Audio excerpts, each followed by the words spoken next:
May get viewers. We may not get viewers. Ever. Who knows? But this is the last resort Call of Cthulhu one-shot. It's going to be a sequel of sorts to the Cruise of Calamity, which was supposed to be Island of Insanity, but we never made it to the island. My fault. So, my bad. That's all your fault, Samuel. I know.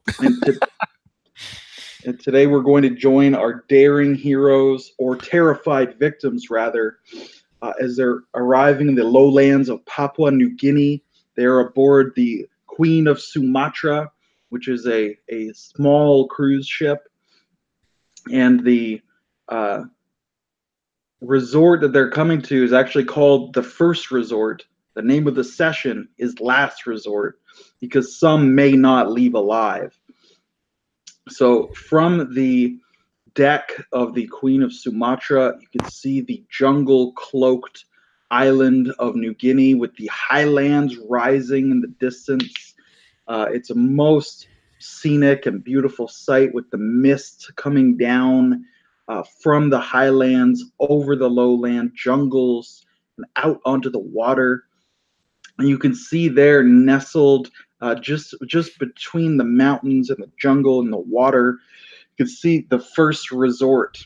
And it's made primarily of bamboo, but they have several outbuildings and these most delightful bungalows amidst the thick jungle. Some of them built up in the trees, treehouse style. And it's most opulent. You can see the beach chairs, the waiters dressed, impractically for the amount of heat and humidity, just sweat dripping down certain people.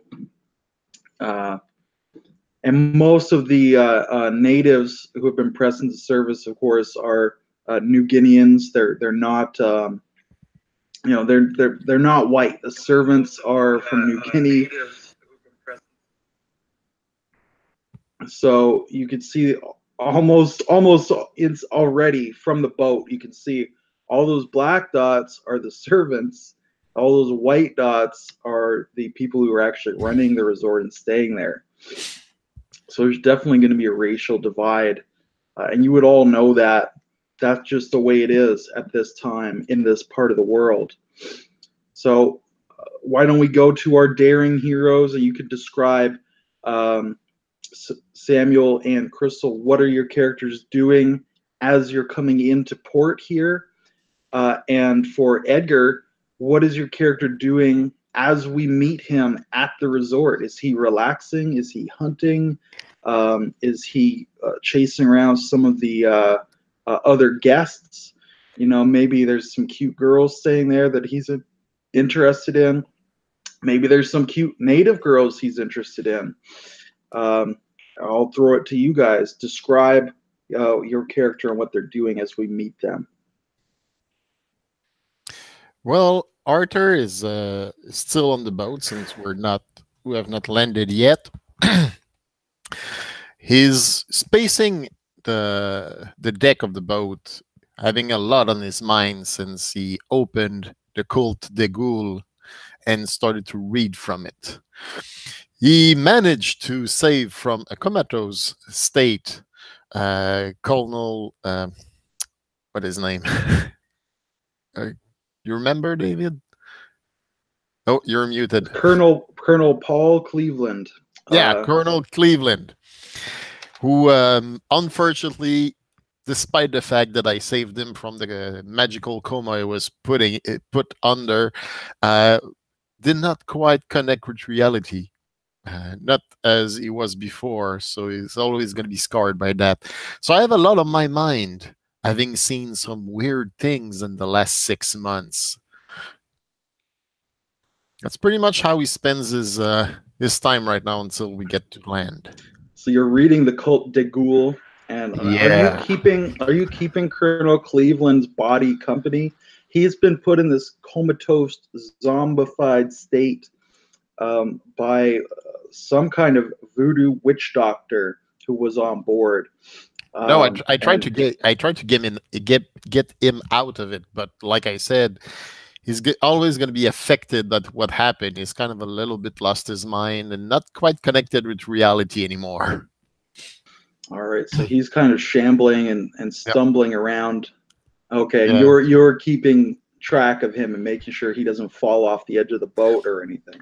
Yeah, and I still think about all that crap that happened with the RPs and this voodoo thing and the body that simply disappeared underwater without ever coming up, and the green stuff that we saw coming to the surface and stuff like that. So yeah, I kind of started to have a lot on my mind and starting to lose my mind as well. All right, and what about Emeleth Louise Chambers, who's also on board? Colonel Cleveland was very interested in her romantically. He is now a zombie. I'm almost imagining this zombie like following her around, because he still remembers you, you know, but he's a lot less articulate about it these days.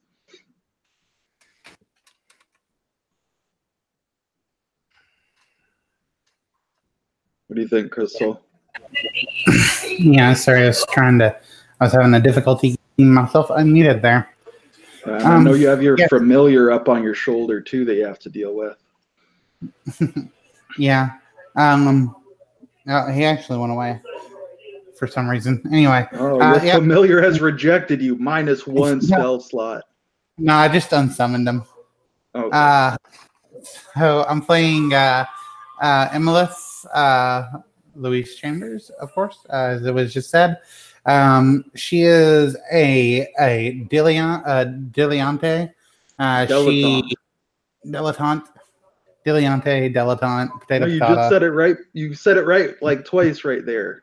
Dilettante. Okay. All right, she's a dilettante. Almighty, powerful GM. She inherited her fortune from her father, who is supposedly passed away. Whatever the truth of that may still be laid in mystery somewhere. But yeah, she's sort of like a very early flapper, fairly like progressive in her views and everything. But she's still rich, so she's still very much unaware and not quite understanding the plight of the poor. For her, she believes mostly like, hey, if you want to do something, just go do it. But she doesn't realize that she can do that because, she has lots and lots of money. So recently, she's just taken up an interest in archaeology, and she first traveled to Hong Kong, where she met up with Mr. Belmont and agreed and got him to agree to go on this trip with her in hopes that they would go maybe like temple exploring together or something. And if he also is interested in archaeology, maybe, she could learn some more off of him. But after the events that have transpired on the ship, her eyes have been open to the fact that there's a bigger world out there waiting on us. She was always sort of more of a skeptic, and now she would still probably say she is, but she just realizes that there's more to the world than what we humans can see with just our bare eyes. So she's looking forward to getting on this island, doing a little bit of relaxing, and then hopefully off to explore some temples. Perfect. Yeah, I believe last session, we were showing Emeleth was shooting off the deck and smoking and gambling and drinking, along with all the male passengers. So very progressive for her time. And what about Captain Dietrich von Rattenhuber? What is he doing in the resort as we meet him? Dietrich is sitting outside with his pipe, talking to his hunting guide about where they're going to be heading tomorrow to try to find a cassowary. Perfect. And what manner of hunting guide do you have? Is that like a native guide? We have some cassowary here on screen for those who are unaware. They can be 6 feet tall. They have razor sharp claws. They have a big wattle at the bottom of their neck, and you can see that that wattle just hanging down there. But what kind of guide do you have? Is it a native or a European? It is a native. From back who thankfully speaks English. I mean, not English. Speaks German from when Papua New Guinea was a German colony. Perfect. Before the war. And what do you think the name of your guide would be, or have you given him some kind of adorable, patronizing nickname, like Boo Boo? I just call him Hans. Hans. Okay. Hans. And I might even get a New Guinean name for him at some point if I have time to pull up such. But you have Hans, so he's a native of New Guinea, so he's you know, a dark-skinned individual. He probably has his hair cut very short, European style. He's probably wearing European clothes or Western clothes, I guess we'd say nowadays. And you know, he's telling you. Now, I don't know any New Guinea accents. Is it inappropriate to use a Nigerian accent for him? I don't know. All right. No one's objected, so I'm going to. Yes, Mr. Dietrich. We will go into the deep jungle. We will find the great cassowary bird, and we will capture all of the feathers for your lady friends back in Germany.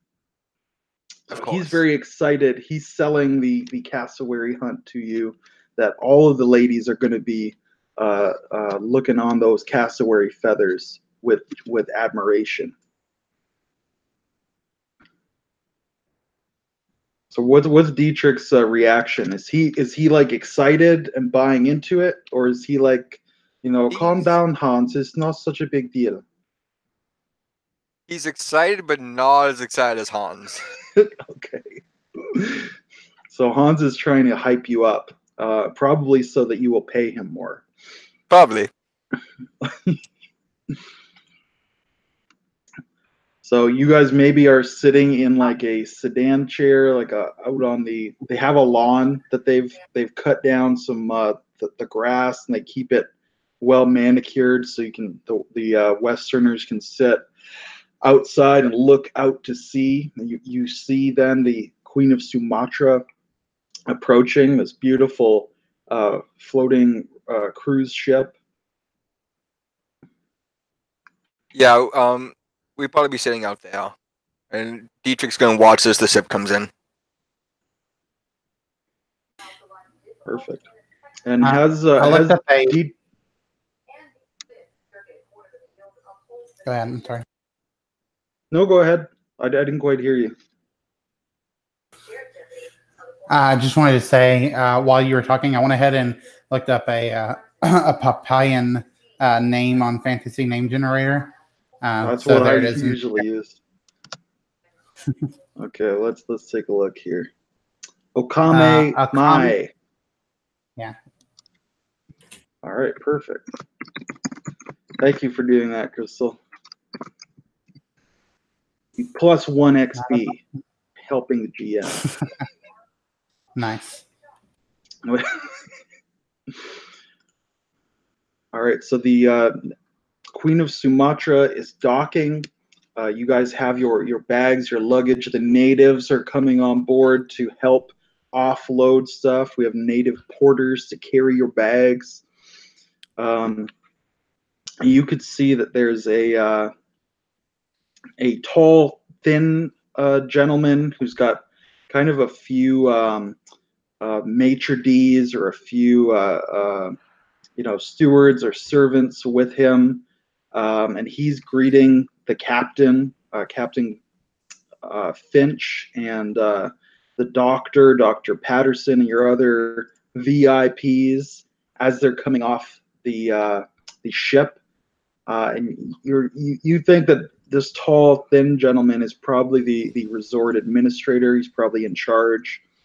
He's greeting everyone as they're coming and trying to make a good impression, show them the 5-star treatment if he can. So how are you guys coming off, Emeleth and Arthur? Are you carrying your own bags? Do you have the natives do it? How are you dressed? And what's your attitude as you're disembarking and arriving here at the first resort? Go ahead. I'll be helping. What was his name? What was the guy that liked me? What was his name? I have it written Colonel down somewhere. Cleveland. Colonel Cleveland. I'm currently I'm helping him off the ship because I kind of feel bad for him, and he's still like following me around a little bit and stuff. So I'm like, like watch your step, Colonel, and trying to get him down to the docks so that the professionals who I assume they would have radioed ahead for can actually like take it from there. But no, I let the servants take my bags and such. Yeah, well, Colonel Cleveland has that blank, 1,000-yard stare. He's catatonic. He's walking forward, but you're saying, "Oh, watch your step," and he's not watching at all. But he does manage to disembark safely, and there is a doctor waiting there, and he greets you very warmly. Well, the crew might have taken the luggage from both Emeleth and I, except from one piece of luggage that nobody's gonna touch except Emeleth and I. It's the suitcase with the statuette inside. I take it before any of the crew can put their hand on it. I just go, nobody touches that. It's too important. And I have, since the incident on the cruise, I keep my rifle on my shoulder most of the time. So now I'm leaving the ship with my gun on my shoulder, my Colt on my hip, and the luggage, and a cigar. All right. So yes, the let's see. We're going to say the doctor there at the first resort, Dr. Calvin Myers, going to greet you. He'll of course introduce himself, and he'll be looking at Colonel Cleveland and saying, it's very nice to meet you, Paul. We're going to take good care of you. And he's like shaking Paul's hand, and Paul is just. His hand is being shaken, but he has no real part in that. So what does Emeleth say to the doctor? Does she just kind of push the colonel out of there and just say, okay, not my problem anymore? Or does she maintain some contact? I mean, like she's not going to be rude and just just back off of him completely. She might help him, like say getting like a or something like that, and say like some goodbye greetings. Maybe as like a slight show of affection, she might give him like a small cheek kiss or something for whatever could have been. Yeah, but that after that, that'll be it. Like, she'll help him up to get in the car and stuff like that. And give him a final peck on the cheek before he's off to wherever he's going. All right. And how exactly do you explain his condition to the doctor? I would say that there was some odd man on board who gave him some drugs, and to clean his system through means that were read up on in books and such, and which another doctor approved of. But ultimately, maybe those drugs have left him like this forever, or maybe one day, he'll come out of it. But for now, whatever those drugs were, they were odd drugs that made him this way. All right, Dr. Myers looks very concerned about this. It's like, and he looks at the cruise ship and he looks at the other passengers and he shakes his head in disgust at the decadent drug use that's been going on aboard this ship. Do you have a sample of the poison that was put into his system? This narcotic. Was there any left? Well, you retrieved a lot of different powders and herbs and poultices and herbal tea type. Yeah, actually things. we do. So here it is, a cup full of these. That's what was given to him against his consent. So take good care of it, Doctor. Against his consent. We told you he was drugged. It was not something he was drugged. Voluntary. Someone drugged him. We had to dispense of that person. It's not like there's just rampant drug use upon these ships or something. You could tell Dr. Myers is shocked and appalled. Like he really assumed it was a cover story that he accidentally got exposed to these narcotics, but now that he's heard no, he was poisoned. Dr. Myers you could see the sympathy on his face, and he looks at Colonel Cleveland and his zombified blank stare and says, "You poor man, I'll do everything in my power to restore Paul back to health." Yeah, you do that. Maybe one day he will return to himself again. Hopefully soon. So I know he was excited about his promotion. Yeah, and more than this promotion, if you ask me. All right, so the Dr. Myers will take charge of Paul. Do you guys have anything to say to the administrator as you're arriving? Or do you pretty much just head to your bungalows? Yeah, I will. Do I have like a special suite or something that I would have time gotten something really nice? Sure. I mean, that's up to you guys. I'm thinking they have the bungalows, so you could have a private one. That would be very appropriate for someone of Emilette's status. She's got a lot of money to throw around. I also have a lot of money, so yeah, sure, private suite. Well, my credit that's 60, so 60. It's not bad. Let me ask, Edward, do you think Dietrich would have a private bungalow, or does he have like a shared bungalow? So the shared one would be, it's one outbuilding, but it's divided into two suites. So they're separate suites, but it's not as large and it's not as private. Probably the shared one, just due to how terrible the German economy is right now. Okay.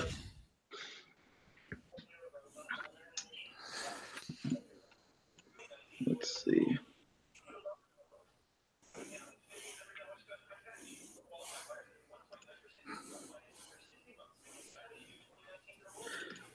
Yeah, so Edward, we're going to say that your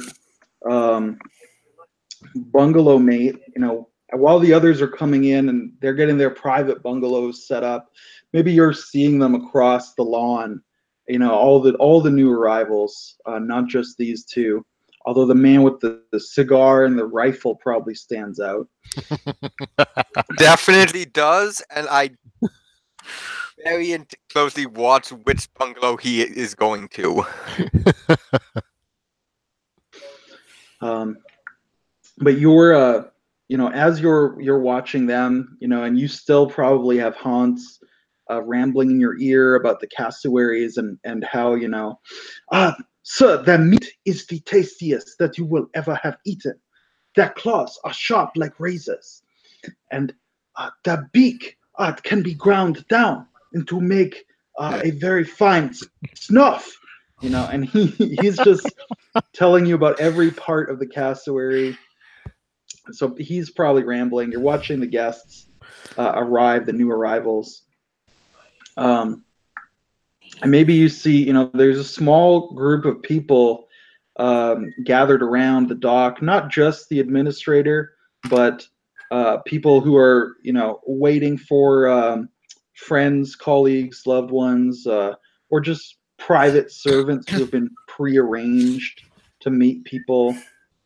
And you can see one of them is your bungalow mate, who's Miss Ann Cooper.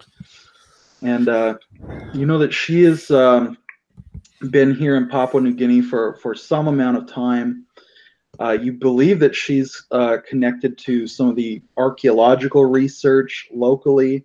There are some ruins in the jungles, both in the lowlands and the highlands. So she's not always been at the resort. She takes day trips to other locales somewhere in the island. You know that she's had a lot of native traffic coming through, talking to her about things and bringing her things, and sometimes quite late at night. So maybe that's why you noticed, because you share a building. You have half to yourself, but she has the other half, and she has guests late at night. They don't make a lot of noise, but it'd certainly be noticeable that their lights are on and they're talking late into the night. So you know that she speaks fluent Papuan, and she's waiting there, as the Queen of Sumatra has arrived, and all the guests have come off, and she's still left waiting there. Everybody else has met up with their colleagues, and they've continued onward. And she's just looking and waiting and for someone who never arrives. So maybe you noticed that since she's your bungalow mate. I probably would notice, and I'd probably walk over there and try to talk to her. All right. And she is a short, pale individual, short, dark hair, like flapper style hair, certainly. Because, modern women are cutting their hair shorter. She has a bob cut. And she looks over at you, and you can see she's got like a fairly plain dress on. It's actually not very stylish. It's something you might consider like frumpy almost. It's like a black dress with white flowers on it, but the cut is just not quite right. The material's just not quite right. So she's not very stylish. What exactly do you say to her as you're approaching? Fräulein, are you waiting for someone? She looks at you. You could see the concern in her face, and she nods. Yes, I'm waiting for my colleague. He's supposed to be arriving to assist me, or that is, I have been here doing forward research for him, and I am really to be his assistant, and he's not arrived. Well, maybe together we can find him. He might have gone into the crowd and walked past you. Oh no, he couldn't have. I mean, if I didn't see him, he would see me.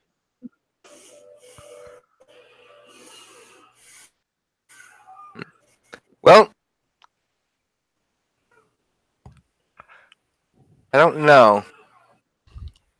Perhaps he is coming on a later ship. He may have been delayed. Will you come with me, Dietrich, and help me speak to the captain? Of course. All right, so she nods and she gives you kind of like a coy smile, like she admires that you're, so manly and going to step in and take care of her and, be such a gentleman. And she's not particularly attractive and is not very charming or stylish, but you could tell she's trying to, she's showing some admiration there towards Big Daddy Dietrich. Now, what exactly does Dietrich von Rattenhuber look like?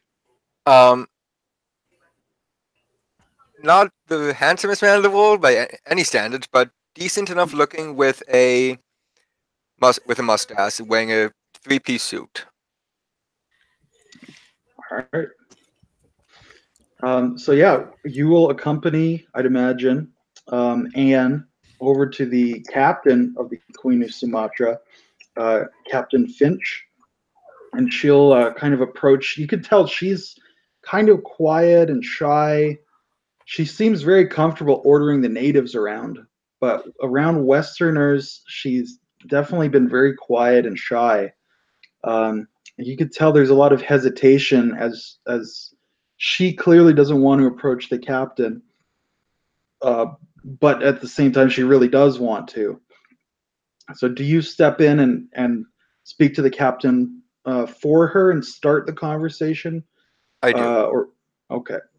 And what exactly do you say to Captain Finch? Herr Hartmann, we seem to be looking for a passenger. Do you know if he was on board? The captain turns. Oh, good day. A passenger, yes. I'm well acquainted with all of my passengers. Who is it that you're seeking? I kind of wave Anne up to allow her to say. And she approaches the captain. She's clearly very grateful that you started the conversation for her, because she obviously didn't feel comfortable doing that. But she says that she is that is my colleague, Edgar Gregory. You can see this look comes over the captain's face, and he's just looks at her like he's disgusted by something. And says, Madam, that individual was, and he's looking at her, and she's got like, her big puppy dog eyes, and she looks so helpless and forlorn, and like she just wants to be reunited with her friend or her mentor. And the captain, you can see he kind of gathers himself and he rephrases whatever he was about to say. I'm sorry to inform you, my dear, but Edgar met with mishap on the journey, and he is no longer with us. My God. How terrible. And at that, you see Anne, her eyes get big, and she's glancing around, and she starts breathing heavily, and she looks like she's about to say something, and then she just like faints. She just passes out. I try to catch her before she can hit the ground. All right, so Dietrich, you catch her, and the captain is just aghast. He's like, "Oh my word! What do you do, Dietrich? You've got Anne. Do you take her to the medical tent facility, or back to her bungalow, or what do you do with her?" I'm gonna take her back to. I'm gonna take her over to the medical facility. All right, and the Captain Finch will of course go with you. He's very concerned about this poor young lady here. Although she's not that young, she's probably in her mid-30s. But you take her over to again see Dr. Myers. Dr. Myers, as you come in, it's kind of like a sick bay. There are beds. There is a desk at the one end, but it's kind of one big room. There are a few private examining rooms, maybe one private office for Dr. Myers, but it's mainly a large open area. You can see Dr. Myers at the far end, and there's a young soldierly looking gentleman sitting up on one of the beds, and the doctor is kind of like running his hand in front of the guy's face, and the guy has this blank, just completely blank stare, like he's completely catatonic.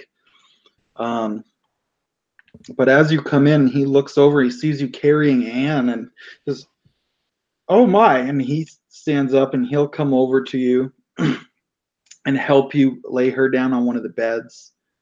And you know what's happened? Is she all right? She received a bit of bad news.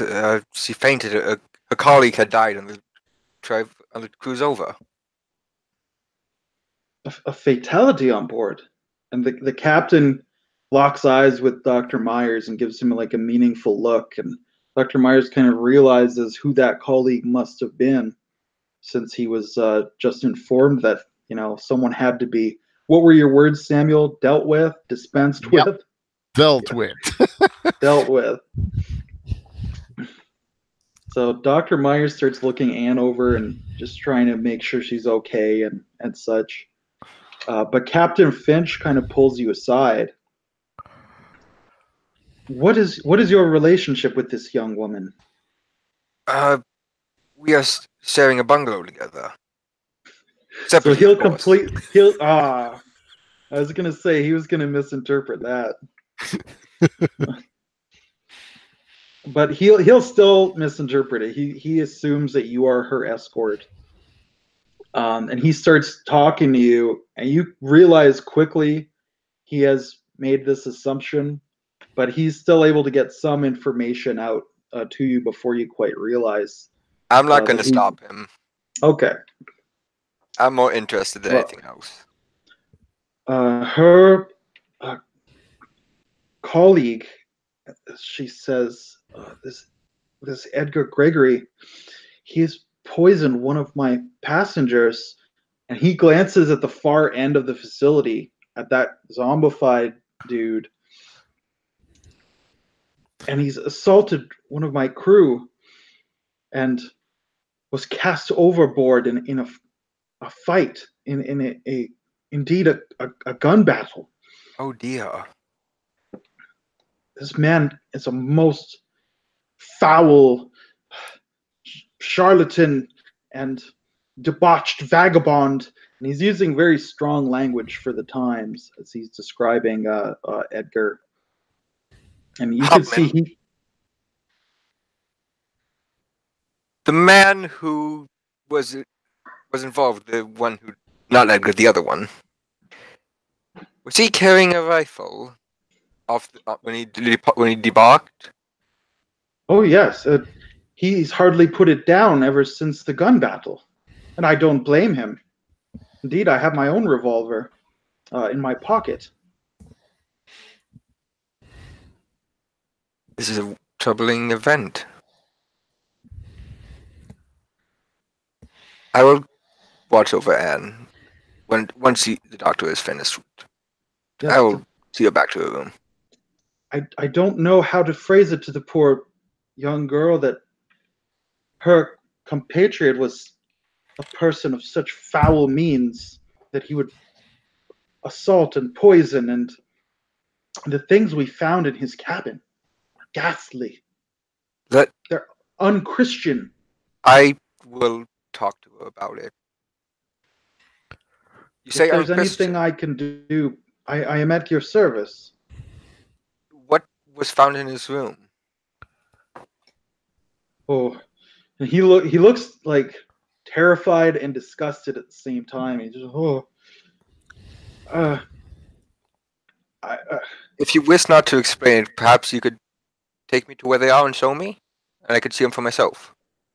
Well, to be honest, I did little but glance. Our passenger, Lieutenant Belmont, he really took charge of the investigation and was the one who laid hands upon Edgar. Then I also go speak with the lieutenant. That might be best, yes. Again, if there's anything I can do for the young woman, please let me know. Of course. I'm going to walk out of the medical tent and just start, not in any hurry, but strolling towards the bungalow that I saw Belmont go into. All right. Well, we'll cut back to Arthur and Emeleth. What are you guys doing as you're getting unpacked and situated? You have any discussion or any scenes for Edgar to walk in on? Well, I'm thinking. Or Edward. I'm sorry, Edward. I keep confusing your name. It's fine. Yeah, I'm thinking that Emilet and Arthur might spend some time now that they're on land to further examine the book they found as well as the statuette. All right. So are they like they have like it piqued our curiosity, so Yeah, I'm just imagining.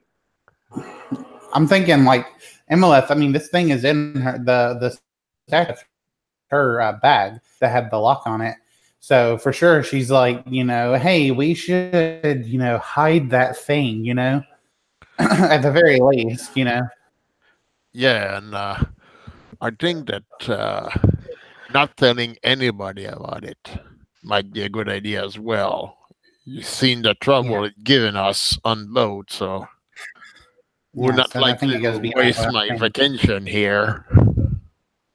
Do you have any skills with like carpentry? Perhaps we could open up the floor, like take some panels out, and then we could make a little area there to hide all of the conspicuous evidence, as it were. Well, I'm not particularly sure that I can remake it in a good way. I can sure make a hole, though, but maybe not a good hiding place. Well, let me go out to the shops and such later, and I shall purchase a large rug for which to cover the hole in case there are any imperfections. Very well. I'll wait until we get the rug before I start making a little private little place for the things we found. So then I'm going to keep an eye on them. I'm going to be locking them in my room with me. I'm just kind of imagining that you guys are like sitting at the desk, like you have two chairs and the desk behind you. You've got the idol up on the desk and you're leafing through the Cult de Ghoul, and then Dietrich walks in. He's like, what are you doing here? No, the door is locked. I said I locked the door. I would have knocked anyways.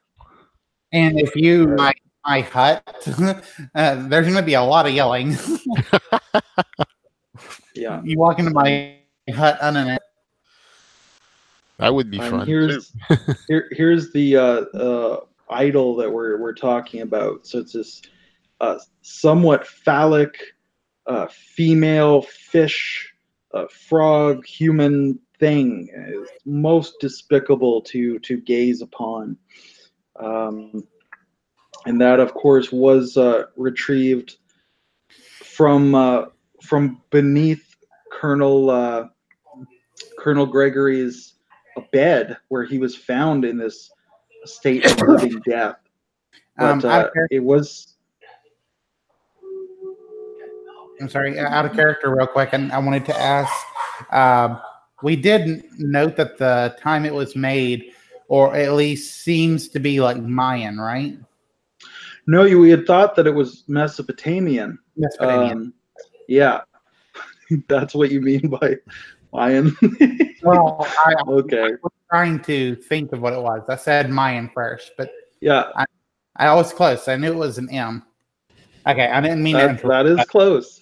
Like you sounded done on my end, and then like you started talking again. So I apologize. No worries at all. Yes, alphabetically, very close. Mayan, Mesoamerican, Mesopotamian. They're all right up there. They're all great civilizations. But yeah, you believe that this is Mesopotamian, so it's dating back to the pre-Bronze Age collapse. So it's one of the oldest known periods of history. That's back with Babylon and Sumer, Akkad, and it's actually before even the Assyrians or the Hittites. So it's a long ways back. You know, it's like 6,000 or 8,000 years old. I'm gonna say as we're sitting there looking at this stuff, and I'm gonna have my gloves on, and I'm just sort of examining it, and I just sort of laugh to myself, and I say, you know, they were all concerned at dinner when the concern of a murderer. Imagine had I showed those prudes something like this. Yeah, would have gathered a few ladies on the ground for sure. Yes, I'm thinking these Mesopotamians are actually more progressive than even we are today. We consider ourselves more evolved, but they look like they knew how to have fun. Yeah, you haven't seen what I found about the Romans and the Greeks. They had a lot of fun. Well, we shall see through our research. Maybe that's when Dietrich arrives, Captain von Rattenhuber. I would knock on the door and call, Lieutenant Belmont. Yeah. All right. You want to be able to make this guy go away, or I do it? And by the way, you can hear that he has a fairly heavy German accent. Ah, crap. Oh, this is after the Great War, so this is still freshly on our minds. What year is it? 1921, isn't it? The 20s. Yeah. I think he said it was early 20s, 21, 22, something like that. So it's still freshly on our mind. What the fucking Germans doing here? I don't know any Germans. I usually don't associate with their kind. Well, just a moment. Yeah, get rid of him because last German I met, well, he met my bullets as well. Yeah, I've never really spoke to them. I've heard that they're dirty people. After hearing that no one's turned the door, I'm gonna call out, I'm here to talk about Edgar. All right, he's dead. All right, shoots through the door. You get over there. I'm gonna open the door. That way, you know, like he'll think I'm weak. You can attack when he attacks. I'm gonna drop down. Just put one right through his eye. All right. Exactly. So step back. And This is not gonna end well for me. and I slowly unlock the door and sort of crack it. Yes, can I help you? By the way, the stuff, statue and journal, I put it back into my bag and locked it and everything. Sure. Fräulein, it appears that the person staying in the room next to me, who I've become friends with, she was a good friend of Edgar's. I am simply wished to inquire the whereabouts of his death. She was a colleague of his. The lady in your room? The room next to mine. She was a colleague of Edgar's. She fainted when she heard he had passed, and I decided to come over and learn what happened. I assumed this was a Lieutenant Belmont's room. If I'm mistaken, I will leave. Does she smell funny? No, Anne smells Not pretty that normal. I've noticed. because Edgar smelled really oddly. Anyway, yes. Belmont know you that you stopped by, and we will we'll be out momentarily, or he will be out momentarily. Just changing after the ride and everything, you know. Of course. If you wish, I shall be out here in the lawn, relaxing. Or if you cannot, or if I am not, my bungalow is, and I'll point over to which one is mine. Okay. I want to look like around the outside of my hut real quick. I have like windows, I'm assuming. Yep. Okay. I want to look where I think would be like out in the open, like a wide open space enough for if we needed to use a rifle. And then I will point towards that area and I'll say, yes, just go wait right over there. Of course. I'll walk over and I'll find it there. All right. And by the way, I'm thinking that Hans is still with you, Dietrich, unless you've dismissed him. I have dismissed him for the moment. Oh, okay. Before I went and talked to Anne, I dismissed him. Okay. All right, so I'll shut and lock the door, and then we'll turn around and like, just some weirdo looking for Edgar. Well, he's German. That's normal. He's weird looking. Yeah, that's why he probably smelled so badly. But now we have a problem. There's someone else. Someone else. Edward. For oh yeah, you did. I meant to say Edward. Or your names are getting mixed up in my head as well. All right, so yeah, you have a problem now. Someone else is looking for the stuff we got from that bastard. Well, I have an idea. To do that. I have an idea. We're gonna ask for another room, and we're gonna pay double or triple to be sure that nobody knows that it's our room. Yes. Well, you probably would do better at. Or no. I'm sure I can convince someone to set us up with another room. That shouldn't be a problem at all. I do have a few charms that you probably don't have after all. No offense. None taken.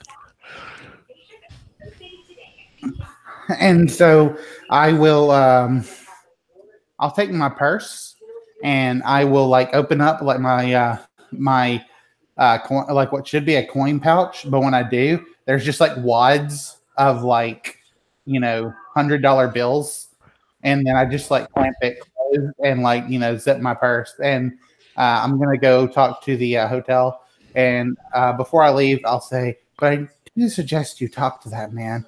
I mean, after all, the enemy of my enemy is my friend, right? Yeah, but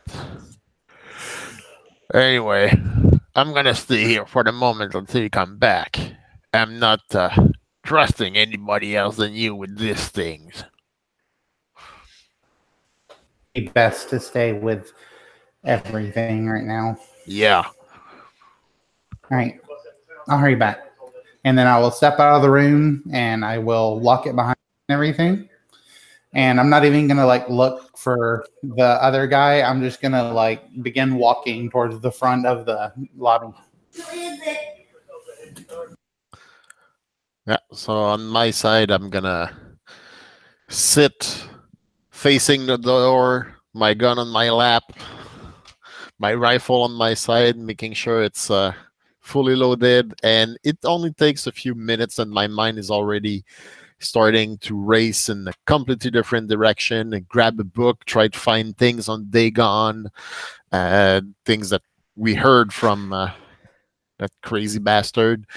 And I just almost forget that I have to check the door because I'm looking at this crap. After I see the woman walk off, I'm going to approach the door again and knock and call out, Lieutenant? Lieutenant?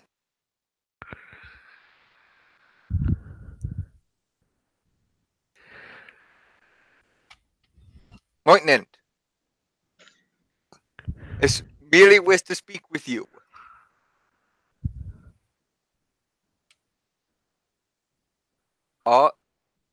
If you would permit me, I would like to see what ended up causing the death of this Edgar and meet the man who killed such a monstrous being.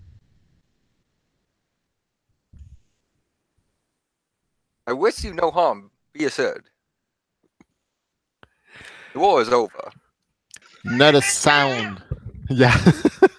But not a sound come from my room. I stay perfectly still with my gun in hand, pointing at the door, looking like under the door I can see the shadow of your feet, and I can guess like your chest is right there. If no response, I'm gonna walk back to my bungalow and just read a book. It's like I wasn't there. So All right, getting the party together. Good stuff, guys. we're gonna get there. We're gonna get there. But you know how careful I am with this stuff. I'm very cautious usually. Sure. And I'm a German. I It's didn't not your make fault. this easy. Please, fuck, Samuel, answer the door. All right, so so I would like to go around to the front, and I want to try to find the one who would manage the rooms and such. All right. So yeah, the hotel administrator, the resort administrator, Rodney Thompson. He's the guy. As I said, he's already greeted you when you left the Queen of Sumatra, so at least you know what he looks like. You're easily able to track him down. Okay. So does he would he know who I am like by face? Like, am I well enough known or? He probably would, since you're getting a private bungalow. Somebody would have pointed you out to him as you were getting off the Queen of Sumatra. So he and because that was only a few hours ago, he remembers your name. A few more hours, he probably would have forgotten, but he remembers your name. He bows respectfully and catch him, and I'll be like, Mr. Thompson, and then like he sees who I am and everything, and of course like Amelia Louise Chambers. Miss Chambers, what can I do for you? Yes, well, it would. I feel that my room has a bit of a draft. Is there another room that I could rent? I'll continue to pay for the room that I'm in, but just in case I feel like changing my mind and going to another room. Why, yes, of course. Would you desire another private suite? Yes, another private suite would be fine. It doesn't need to be too near the one that I'm currently in. I don't want it on the other side of the villa, though, of course. Of course. And he actually has like a small pocketbook. He takes out of his breast pocket and flips through it, and he gives you the number of another private bungalow. Yes, bungalow 201 is currently vacant, and it's very comparable to your current accommodations. Should I pencil that in for you? Yes, please do. I'm gonna pay for the cash. And you know what? Actually, as I kind of take out my my pocket, I will grab like double, maybe triple what the room is actually worth, and I'll say it would be better if you didn't necessarily pencil it, if you know what I mean. I mean, it could just be under renovation, correct? Yes, of course. Have no fear. Your privacy will be well respected here at the First Resort, Miss Chambers. You get the feeling he's arranged this kind of thing many times before. So he probably makes a mental note that this suite will need to be cleaned really well after you're done with it. This is probably where your debauching will happen. But he's going to be very discreet, and you get the feeling this is a man who's used to that kind of discretion. All right, nice. So yeah, so I will say, oh, thank goodness, Francois. Like, well, goodbye, and I'll give him like those little like cheek kisses. You know, just walk off. And he gives you the big smile, and oh, of course, Miss Chambers, if there's anything I can do, I'm your humble servant, and all the dissembling that you're probably used to being a dilettante. Nice. But so what? Hand me the key then, or like. Yeah, he'll arrange to have the key delivered to you. He obviously doesn't carry that kind of thing on him, but it'll be delivered to you very, very shortly at your current bungalow. Or you could pick it up at the front desk, whichever you prefer. Well, I kind of want to pick up from him or have him personally deliver it because, like, I don't want anyone else to know being rented out. Well, then if you express that to him, he'll probably walk with you to the desk and take the key and put it right in your hand. Okay, yeah, then that'll be great. And then I'll I just forgot about the key, and then like suddenly it popped in my head. Okay. So yeah, you've got a key. Right. He's basically told everybody else it's closed for cleaning. Don't disturb bungalow 201 for any reason at all. Okay, so I'll go back to my to the Colonel suite. Actually, that's the one we're currently in, and I'll walk in and I will hand him. I assume it would have come with like 2 keys, as they typically kind of do. So yeah, he can give you 2 keys, absolutely. Oh yeah, yeah. So I'll hand him one of the keys. 201. All right. And no one will be knowing about it. Mr. Thomas knows to keep his mouth shut. All right. I'm gonna go take care of that German dude. And meanwhile, since his attention is gonna be on me, you can try to move the statuette and the book to the new room while he's looking away. If you had looked over, I just want to say that if either of you had watched, you would have seen that I am not in that area you pointed me to. I'm imagining that you're Samuel, that you're going around and just asking, "Hey, have you seen a German dude wandering around?" Yeah, I am looking for a German. I mean, you've got your rifle with you. One thing about that question is, Papua New Guinea was a German colony until 1914. Yeah. There's going to be more than one German. Yeah, but I did hear about your name, so some German von something. German von Shifty Eyes.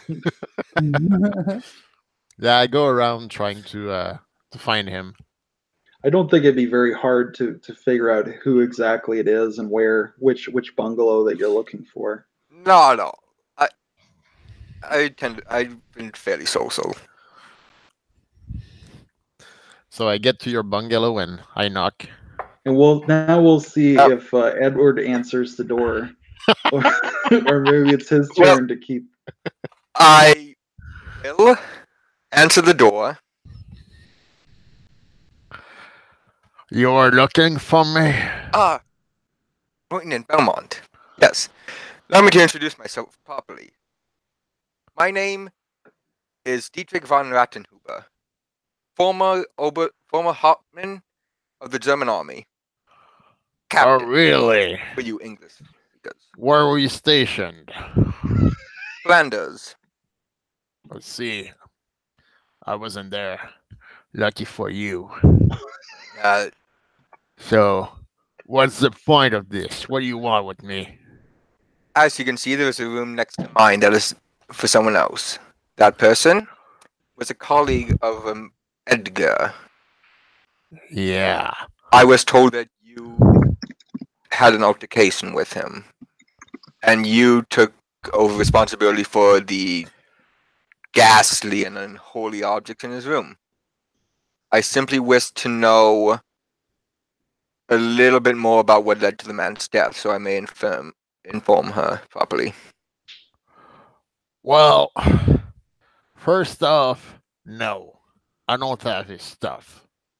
I burned it all, then threw it in the sea. So, no point in looking at that.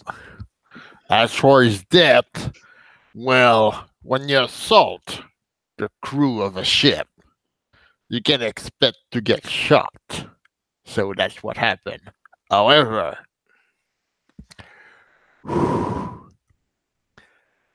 I'm not taking credit for that, since I'm not the one who blew his freaking head off.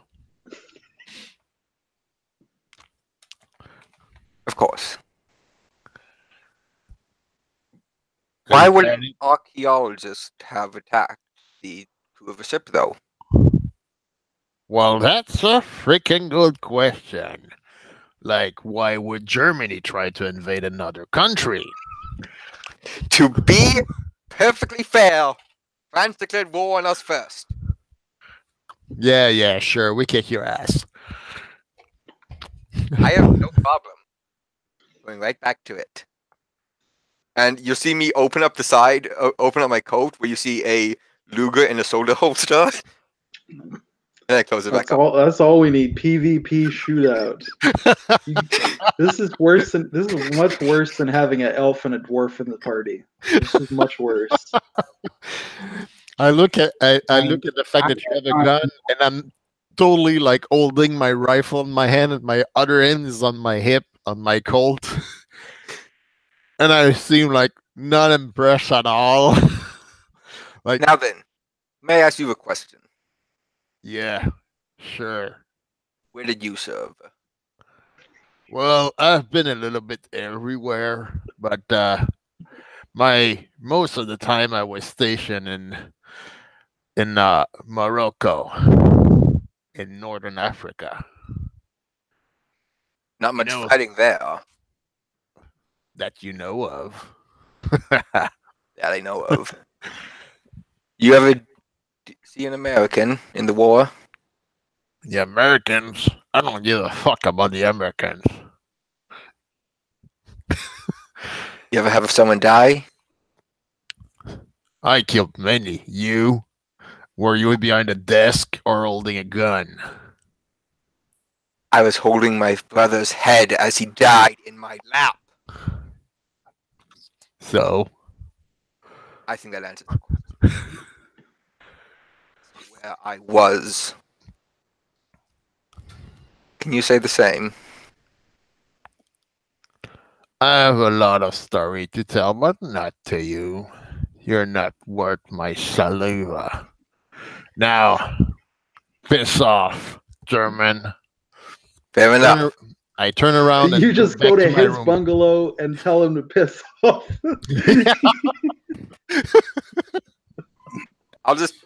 I am going to. All right, if everyone wait up. Pay that conversation no mind and go right back to my book. Yeah, I'm going back to my room. All right. The interactive poll, and you can vote for who won, cigar or pipe. Yeah, cigar or pipe. They're just standing there in a dick measuring contest at the door to the bungalow, blowing smoke at each other, pointing at their guns. And what the fuck are you goofs doing? Not you, but your characters, I mean. In all honesty, I fully expected to have to draw that gun. Are we sure that this isn't just like two modern advisors meeting? Yeah. That's pretty much like every time I hear of my representative visiting another country. That's every time. Oh yeah. Two guys in the dick measuring contest at each other. So we'll jump back to Emeleth though. shortly after Arthur leaves to go talk to Captain von Rattenhuber, there's a gentle rapping at your door. At my door? Yes. I thought I was in the second one because I went to the other one so I could. Oh, hide you've the, switched to the private to 201. Oh, so never mind. Rapping at my door, I don't hear it. Okay, never mind then. So we'll come back to you guys then. I guess we'll say Amaleth and Arthur. You guys meet back up. What happens then? Well, he's a little bitch, so I'm not Why sure. did you send this man on a diplomatic mission? I'm not diplomatic at all. You know, I'm a grunt. So. Yeah. When he gets back, like I found some like handyman in the area and just gave him like an absurd amount of money for his belt pouch. So now I'm like in the room and I'm like trying to pry up floor so that I can make like a stowaway place. Okay. I'm thinking it'll be easier to make something in the roof than the floor. Most of the construction is bamboo. But yeah, we could say you put something in the.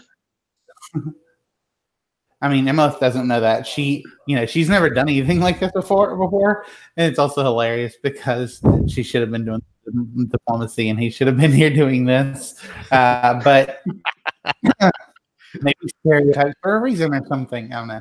Anyway, let's send the barbarian out scouting, yeah. And the rogue can stay here for backup in case shit goes down. Yeah, perfect. But anyway, I would like to try to maybe do a roll for this. I just feel like this deserves a roll, if you don't mind. Sure. So I'm gonna say maybe what would prying up some kind of construction work be? Mechanical repair, maybe? Not mechanical repair. I'd allow mechanical. Mechanical. Or I mean, she's unskilled, so it's almost like even like a strength test. I'd allow that, whichever you prefer. Yeah, I just feel like this needs a good test of some kind. I'm gonna go mechanical repair because I only have 10% in that, and that feels right to me. So let's see.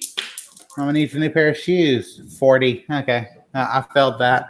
So so instead of like I'm trying to pry up wood flooring, I should be using like a crowbar to pop it down in there gently and like pop it up. But since I don't know that, I just have out one of those claw hammers and I'm just like smash, smash, smash. All right.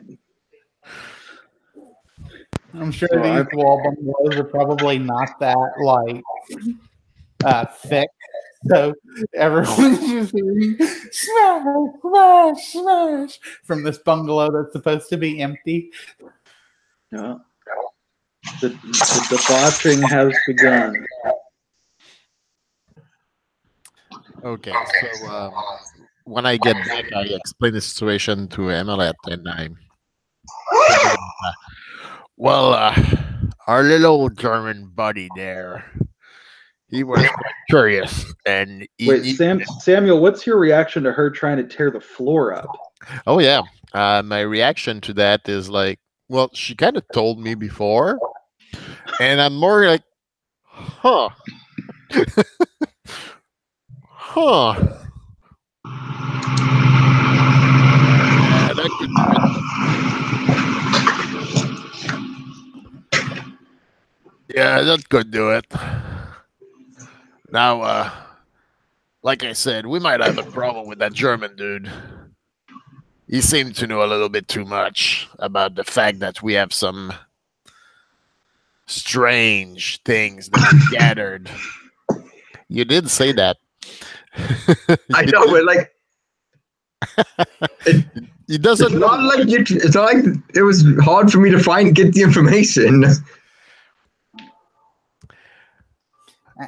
So we might have to keep an eye out for him. As long as we're all playing our characters, it's all good. Just remember, it's never anything personal. Yeah. Characters. So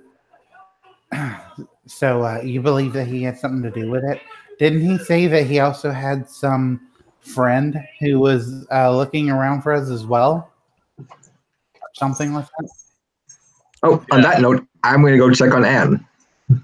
Okay. Yeah, he did say that he was. Oh, I forgot she was in the hospital.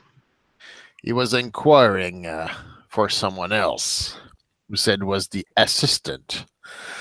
So we got people here probably looking for the statuette and maybe even that book, since I've never heard of that book before.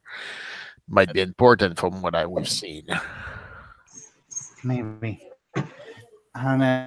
I wonder. Maybe he said it was. He said that she was his bungalow in the bungalow next to his. So if you know where the bungalow was, right? So then she must be on just the other side. So maybe we should pay her a visit. Yeah, maybe you should do that. Yeah. I'm not okay. I'll go good. do. So yeah, you do that. I'm gonna finish up here. Yeah. You fit. I was gonna say.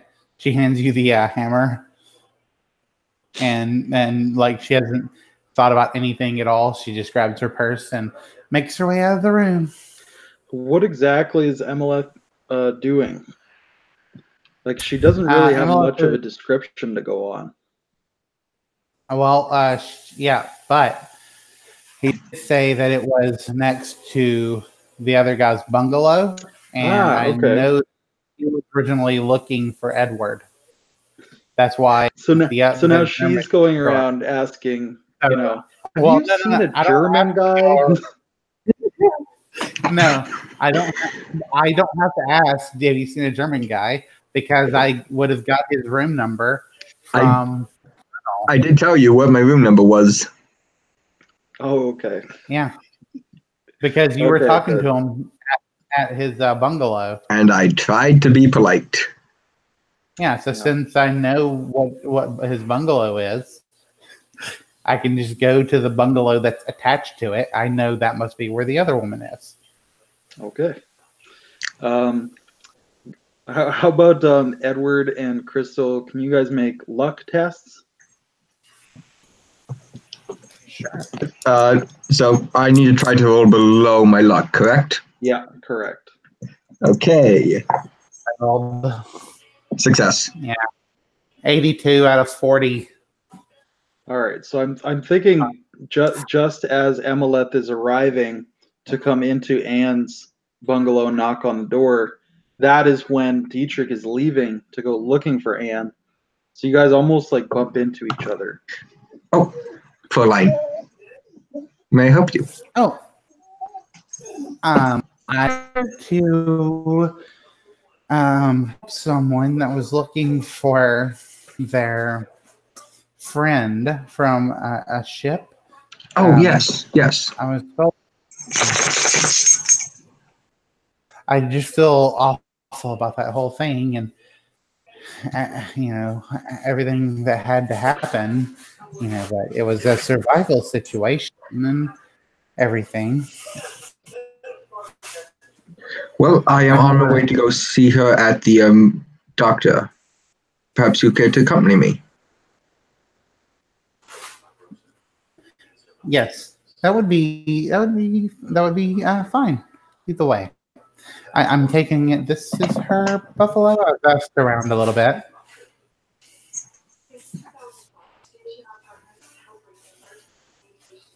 So I just start walking up back towards the doctor. Yeah, Crystal just asked. This is Anne's bungalow, though, correct? Oh, yes. This is hers. Okay. So I'm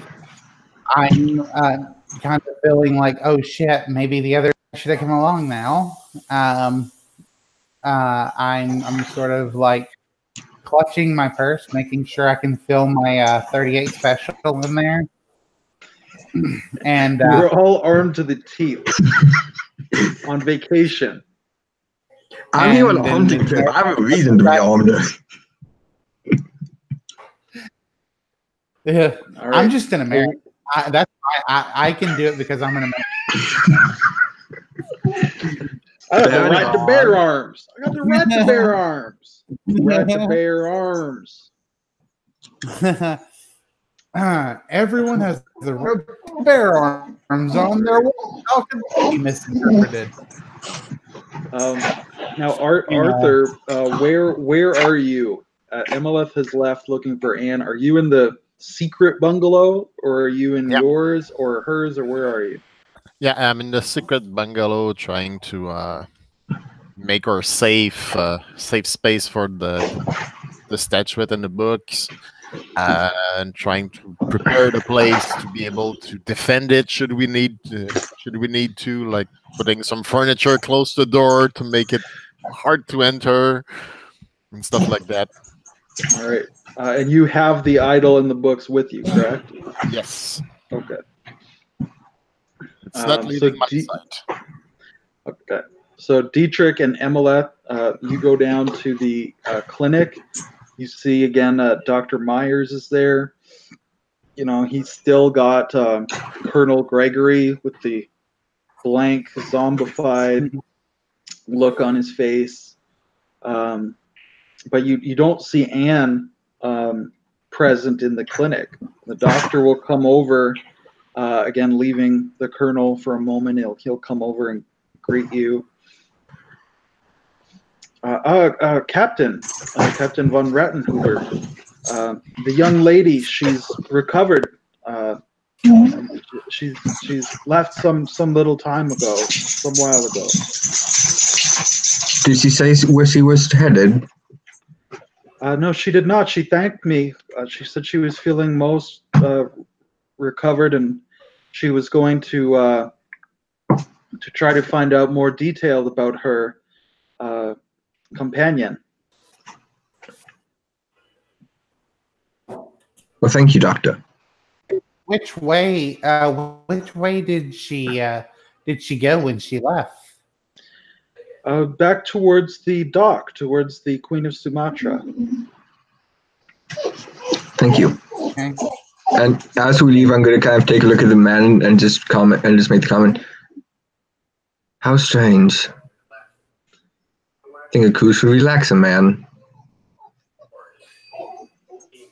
When I'm gonna let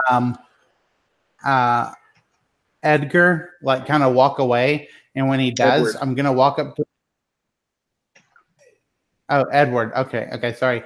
I'm gonna let Edward sort of walk away, and then I'm gonna like slide the doctor like 20 or something. And I'm gonna say, by the way, we never came by here. All right, make what would that be? Persuade. Make some Unless kind I of can be skill charmed. test. Charm. Unless I Charm can would be be like- perfect. Persuade or charm is fine with me.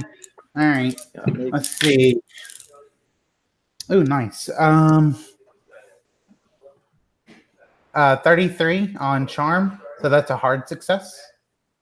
all right, so he's you could tell he is not one who would generally take bribes or lie or dissemble or anything like that, but more so than your money, he seems to think that, you know, you have some personal reason for asking this.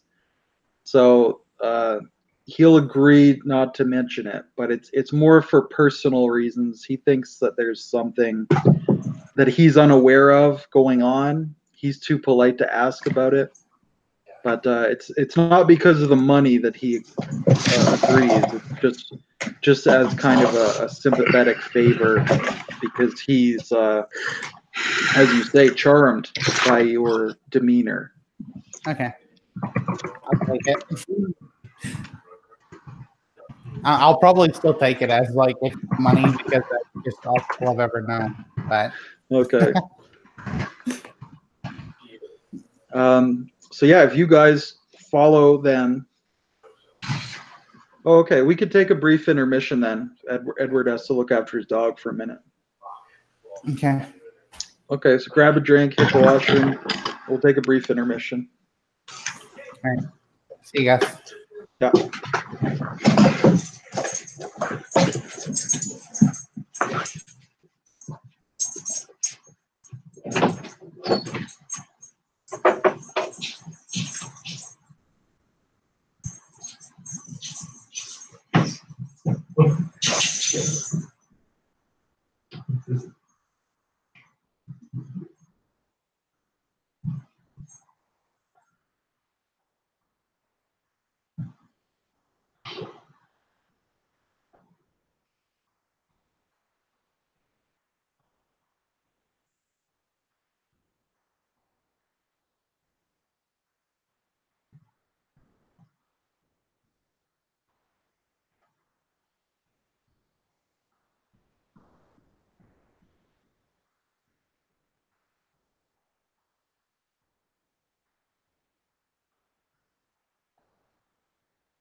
I'm back.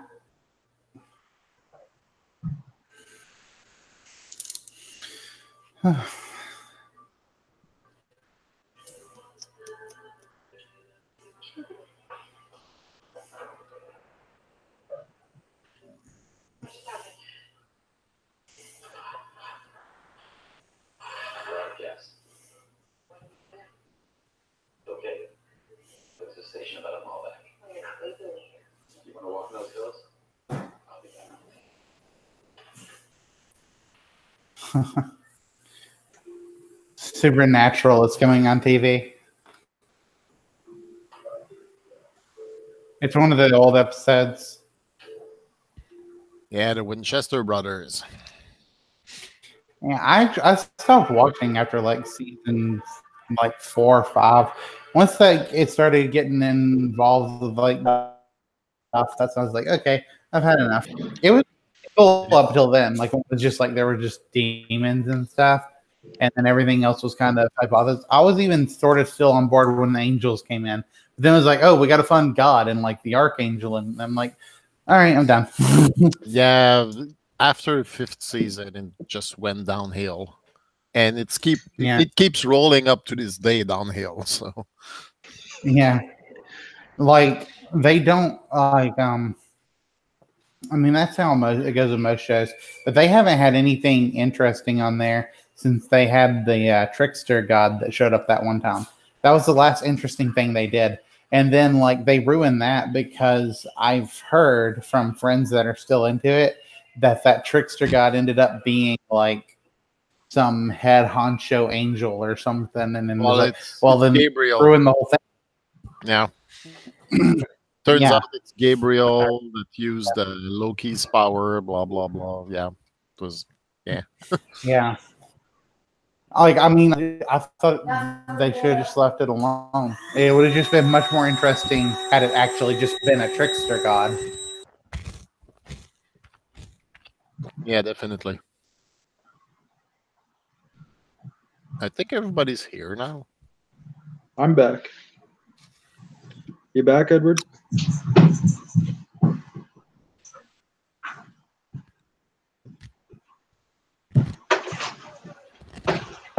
Looks like he's still taking care of the puppers. That sounds like doggos, not puppers.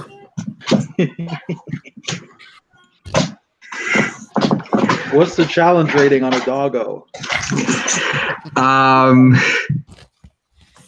Well, do you want the? I have a big one. I have a small one, and the big one definitely has a lower challenge rating. Oh, okay. Mm-hmm. I think we're good to jump back in, yeah? Yep. Yeah. Okay. So we left our daring heroes in pursuit of Anne Cooper, the erstwhile companion of Edgar Gregory, the late Edgar Gregory, the deceased voodoo witch doctor. So you've gone looking for her at the clinic. She's not there. Apparently she's gone back to the Queen of Sumatra, probably to discuss the details of Edgar's passing with Captain Finch. What do? Do you go looking for her there or talk to Captain Finch? I think talk to Captain Finch. All right, so he confirms that suspicion, and he looks very nervous and uncomfortable, just recapping the conversation he had with Anne. So you can imagine how uncomfortable the conversation itself was. I said, yes, the poor girl, I gave her all the details. I tried to spare her, but she kept asking questions, and I had a duty to answer her regarding Edgar.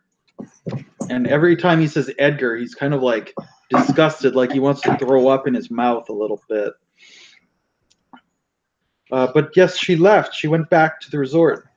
She had asked after Edgar's personal effects, particularly that curious black suitcase that you had shown so much interest in, Miss Chambers. I was going to look over at her and give her a look of, what aren't you telling me? What he said, the last thing he said, like my headpiece messed up a bit when he. Oh, Captain Finch mentioned that Anne was looking for that black suitcase that you were so interested in earlier. The captain doesn't know what's in the suitcase, but he knows that you guys thought it was important, and now Anne is asking after it. And Dietrich has, of course, now overheard talk of this suitcase, and now he's asking you, what aren't you telling me? Yeah. And well, I'm just going to... Okay. You can continue to look for the black suitcase. Because it's not in the black suitcase anymore. Well, what do you say to Dietrich though, Crystal? Because he's asking you like. Quick question. When I saw Arthur walking into his room the very first time when he got off the ship, was he carrying said black suitcase? Well, it's not. No, he wouldn't be. He couldn't because we don't have it. It's not the black suitcase anymore because we dumped the black suitcase overboard and we put the statue in my suitcase. So no, you would Yeah, I not was have seen carrying her luggage. So it was a suitcase, but not black. Exactly. Okay. And I mean, they have lots of luggage. Everybody coming Yeah. off the boat has lots of luggage. Yeah. Yeah. But I was just more so concerned because he was the only one I saw actually carrying his luggage. Yeah. So So yeah, that So, probably was a little unusual that Archer rather was carrying. Is it Arthur now? I thought it was Archer last session. I thought it was Archer. Anyway, Lieutenant called you Belmont Archer. was carrying his own luggage, so that would be a little bit unusual that he had that piece of luggage with him. I'll just say, oh yeah, the black suitcase. Yeah, I had forgotten about it. Yeah, we gave away the piece when we got it to a local archaeologist. He's going to study it and perhaps put it up in his museum. Wouldn't that be fabulous to see? Can I do like a deception check? Well, I am not believing you right now because Arthur said that everything was destroyed. And now you're saying you gave it to someone. What else was destroyed? We would have been insane to destroy a priceless artifact. Yeah, but to be fair, Arthur was just being an ass with you. So Yeah. just like, you're never gonna find it. I don't know exactly how Arthur described. Yes, everything was destroyed except for the object within the black suitcase. It was an astounding piece. Why would we have destroyed that? Well, I to a friend of mine. It's being examined now. then I would suggest we go find that friend because Anne I've seen her talking with many different archaeologists on the island and she will know where to go looking for it. If you are trying to keep it from her, you may want to hurry. No, and my friend has already left. He's already on his way to his museum. It's quite far. They don't have proper telephone service around here. So we're not going to really be able to call him. The best way to reach him would be by letter, but who knows how long that would take around here. Maybe by carrier pigeon, it sounds like. Send a raven. Well then, I guess this is where our paths depart. Fräulein? What do you mean? What's your task? To track down that trinket. I mean, it's not like my friend's just gonna like get it. I give her this very strange look of, what are you talking about? I have no interest in trinkets. I am simply here on a vacation to go hunting. Well, then why are you here in the first place? Because Anne was a acquaintance of mine. She fainted, and I thought I would ask what had happened because the captain did not want to tell Anne the fate of Edgar, and I told him that I would do so, and I simply wished to learn what had happened. Oh, so yes, tell her that my friend he's going to put it on exhibit in his museum. Thank you, dear. And then she'll just walk off. I'm walking off as well, just going right back to my room. Every time Emeleth goes to walk off, I imagine she just throws a handful of $100 bills in the air and just spins around and walks away. And if she's throwing hundreds, I'm grabbing them. Exactly. Imagine her basically giving them the hand, like as she's waving. Okay, conversation over. All right. So Dietrich, you're going back to your bungalow. Is that correct? Yes. Make a luck test. Luck is like my favorite mechanic because I don't have to make any decisions as GM. I can just make luck tests all day. Yeah, that is a really good characteristic of. I rolled 4 over. All right. So close. Nothing happens to you on the way to your bungalow. You return to your book that you were reading. Maybe it's the mating habits of the southern cassowary. You're reading about the bird that you're looking for.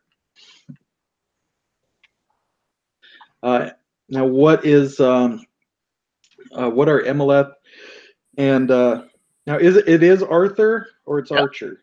No, Arthur. I could have sworn it was Archer last session. It's always been Arthur. Okay, I'm sorry. That's my mistake. Not that bad. I've made bigger mistakes, that's for sure.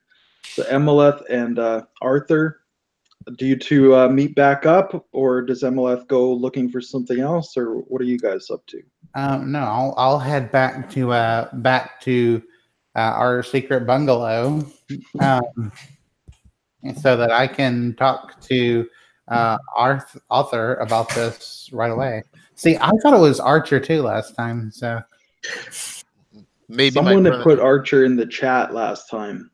It wasn't. I think it was maybe it was me. I couldn't see the chat last time, and I couldn't interact with it, so it was probably me. Sure. It was probably my mistake. But probably the fault reside on my shoulders because of the way I talk. No, sounded like Archer. No, I can take it. It's fine. Okay, so your character talks with such a deep accent that we always just call him Archer. Yeah. and he doesn't know the difference because they're dead.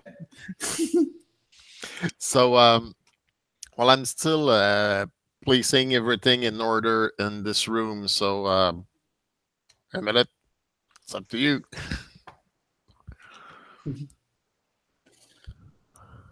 Yeah. When I walk in, like, is it? Did he actually make a place nicely, or is it all now completely wrecked and I'm gonna have to like buy this building? Well, I'm gonna try a roll just to see.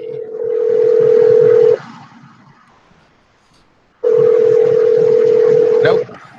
Failed that one. So basically, Hi. I got an email from Sprint following the activation. Whoever's on the phone, mute yourself. Okay. So I failed that check as well, so I just break the floor with the hammer. All right. And yeah, probably gonna have to buy this. I can buy it, but yeah, eventually we're gonna have to buy that. But I also put the furniture in a way that it would be easily defendable and give protection to us, and we can also study what lies in those books and the secrets that this weird statue. Keep thinking about it. Dear Archer, dear, I understand the door there blocked. That's really nice. But what about the giant hole in the floor that someone could come? Well, that's what you were doing, wasn't it? I guess, but this wasn't exactly what I had in mind. I'm gonna have to hire someone next time.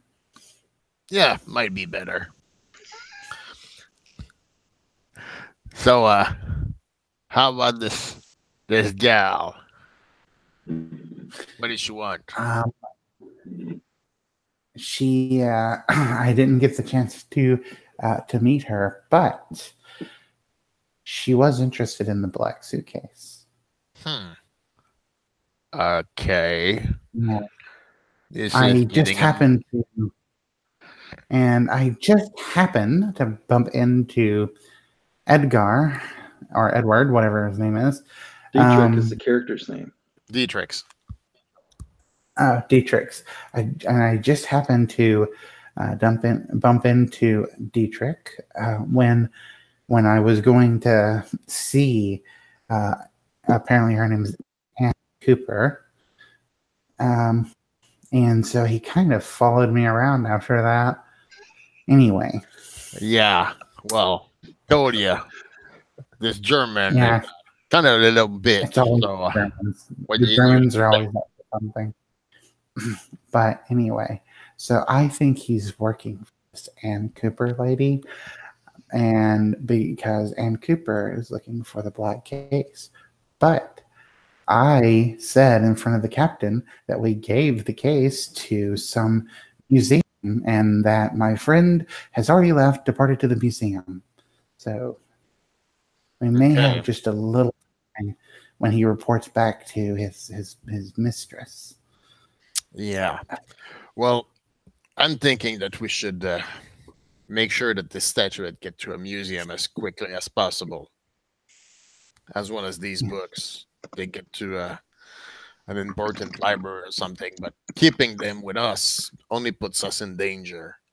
Never know what could happen. Now, this Anne woman is unaccounted for the moment. So, yeah, it definitely needs to be out of her hands. And like you said before, it does belong in a museum. Can I like put my case like under where we made this massive hole and like hopefully cover it with like a chair or a bed?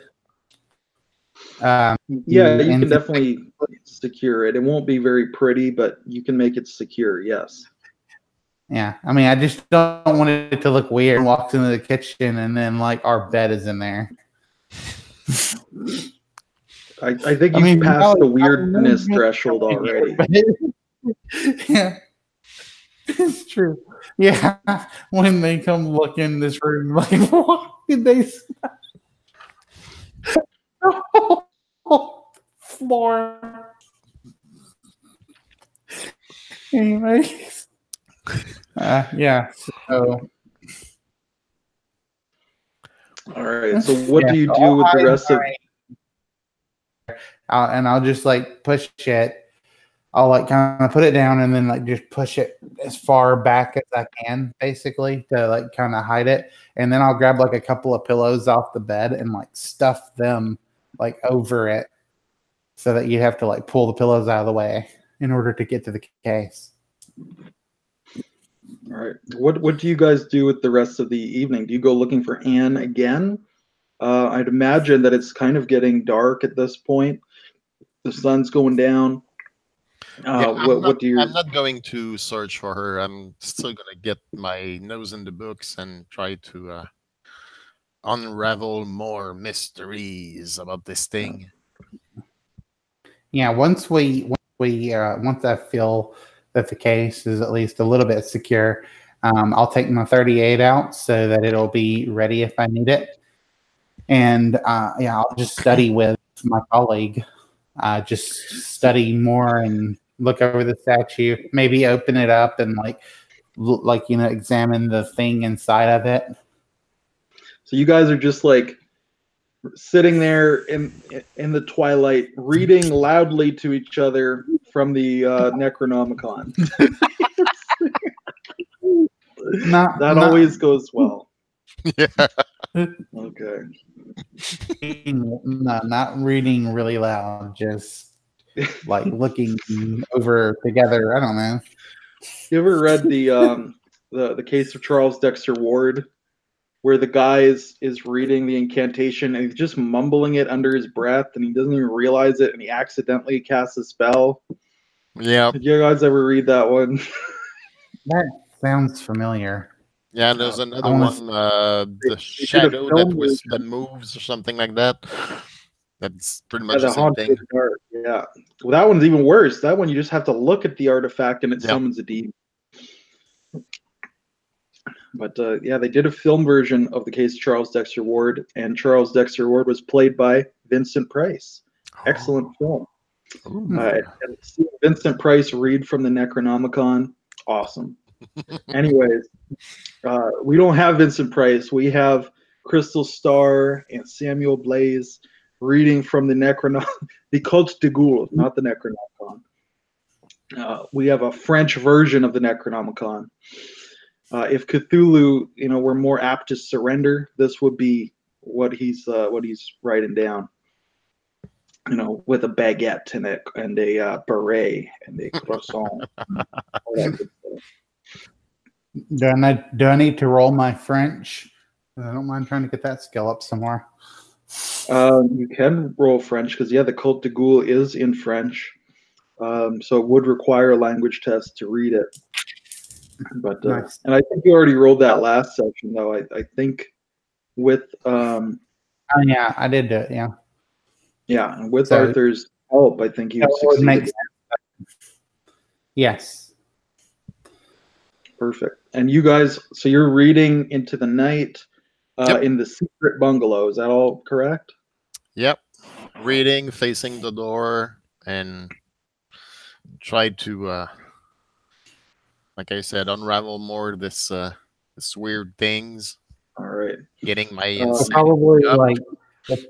we'll probably end up falling asleep together, but it's absolutely nothing like sexual about it at all. both It's just sleeping in the chair. Like mutual partnership. Yeah. Just total Mhm. mutual partnership. All right. So we'll cut back to Captain Dietrich. We'll cut back to Captain Dietrich von Rattenhuber. So, Captain, you are, reading your book. Sun's going down. You probably hear Anne eventually does return to her room, which is in the same bungalow. She has half. It's all walled off, but you hear her return. Do you go talk to her, or you're so done with all this bullshit that you just keep reading your book? I don't have any audio from you, Edward. I don't know why. Did you mute your headset, maybe?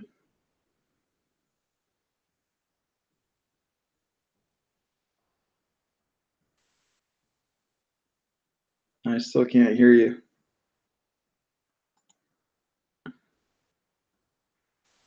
This isn't because Crystal muted you, is it? Crystal, did you unmute him? Him, and he unmuted, and then he remuted himself. It doesn't show him as mute. No, it Try doesn't just- show you as mute, but I can't hear you, Edward. I don't know if it's your headset or what it is. Try got giving it a nothing. ref.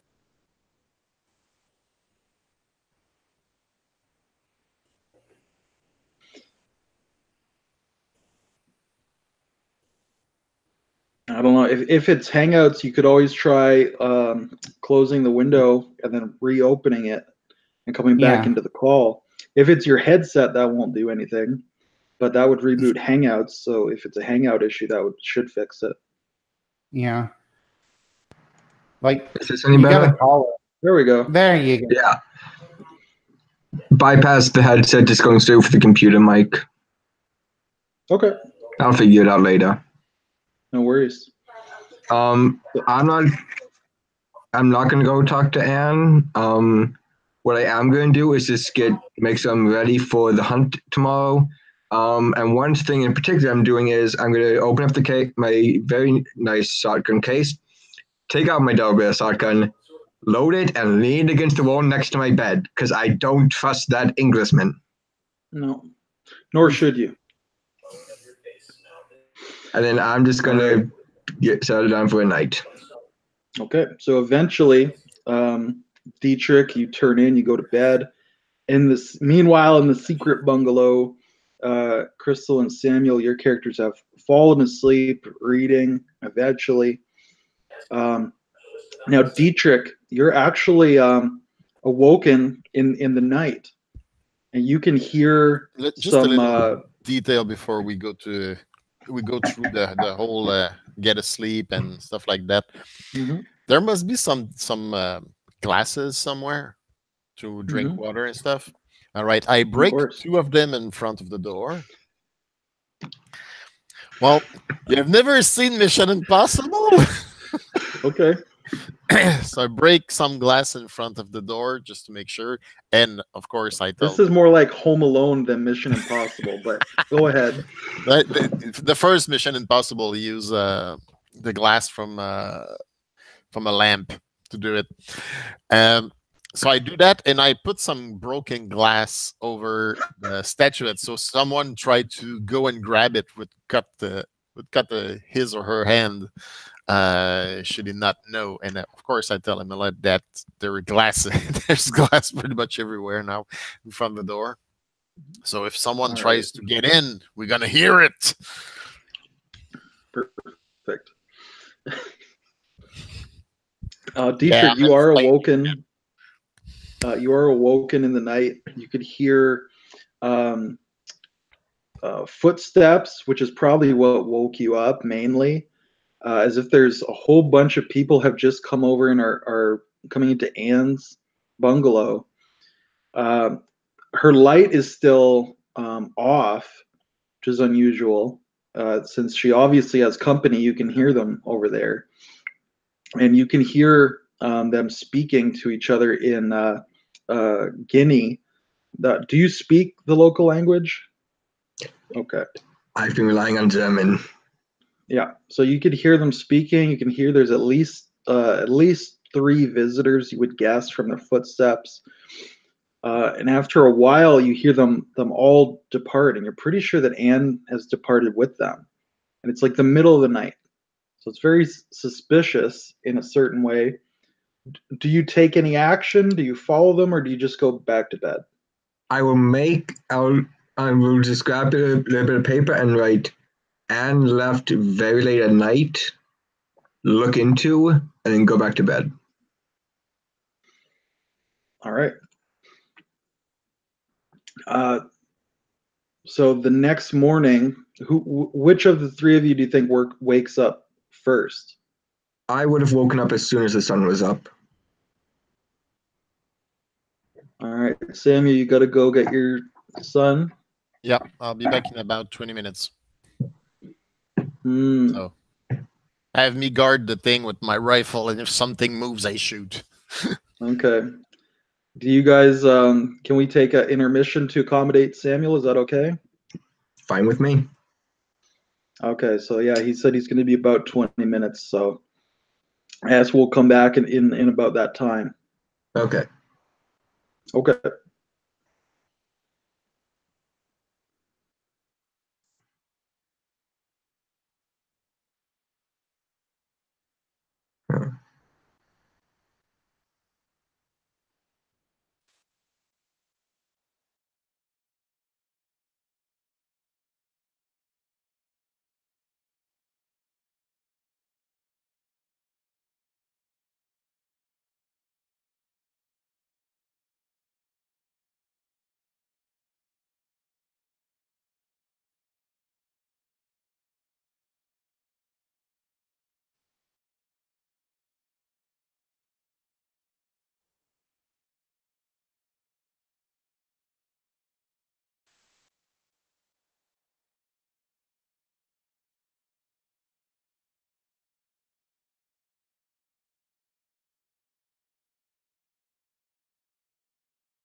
I'm back.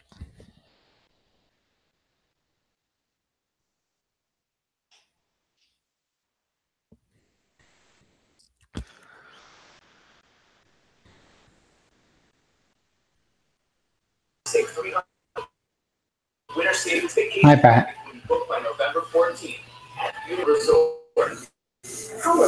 I hope the other two didn't.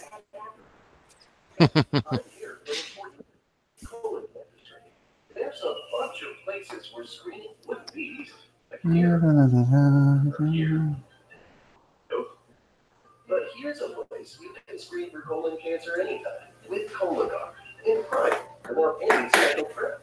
There really is no place like colon. Cologuard is not your doctor. It's right for Sounds like our room is about to get busted into. All right. We'll see. Gonna end really badly. I don't know, but because she never did talk to so she may not know, but it's possible that other information could have been given. Oh yeah, definitely. Fucking Thomas knows where we're at. So if Thomas was like loyal, Thomas would be the only one that would know about the truth about room 201. So what was supposed to be kept our biggest secret might end up being our grave. Oh well, we'll see. We'll become the big secret.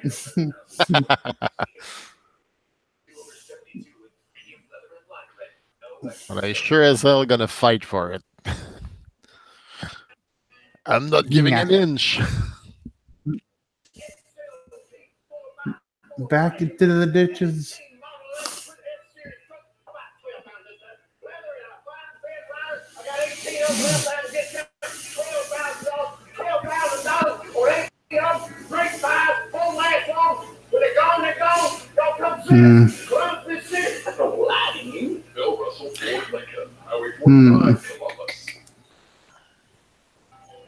He raised me, 2 dogs, and most of the neighborhood.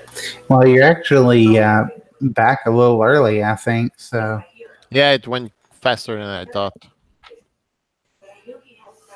Because he was at the Halloween party, and I just received the message that he was ready to come back. So when to get him, but I didn't thought it was going to be that fast. So they're probably still have their timer set or whatever, and it hasn't gone off yet. But you could have just keep on playing. I had an idea when I got in my car that if you were going to play, I was going to select my character in the morning, went to the local library, tried to search something, and I would come back eventually. Yeah. I was just thinking if we ended up going out in the wild or something, I would just be like, "What are you doing? Come on!" And then let you come a little bit more, but like the camera doesn't ever quite see you for some reason.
Keep playing with them.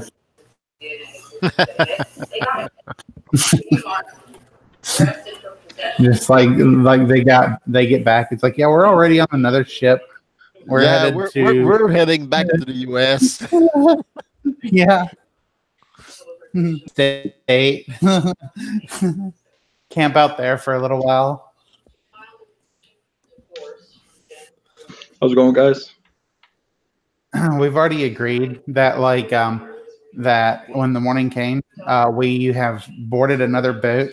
We're headed back to the U.S. We're gonna go stay at my family estate for a little while.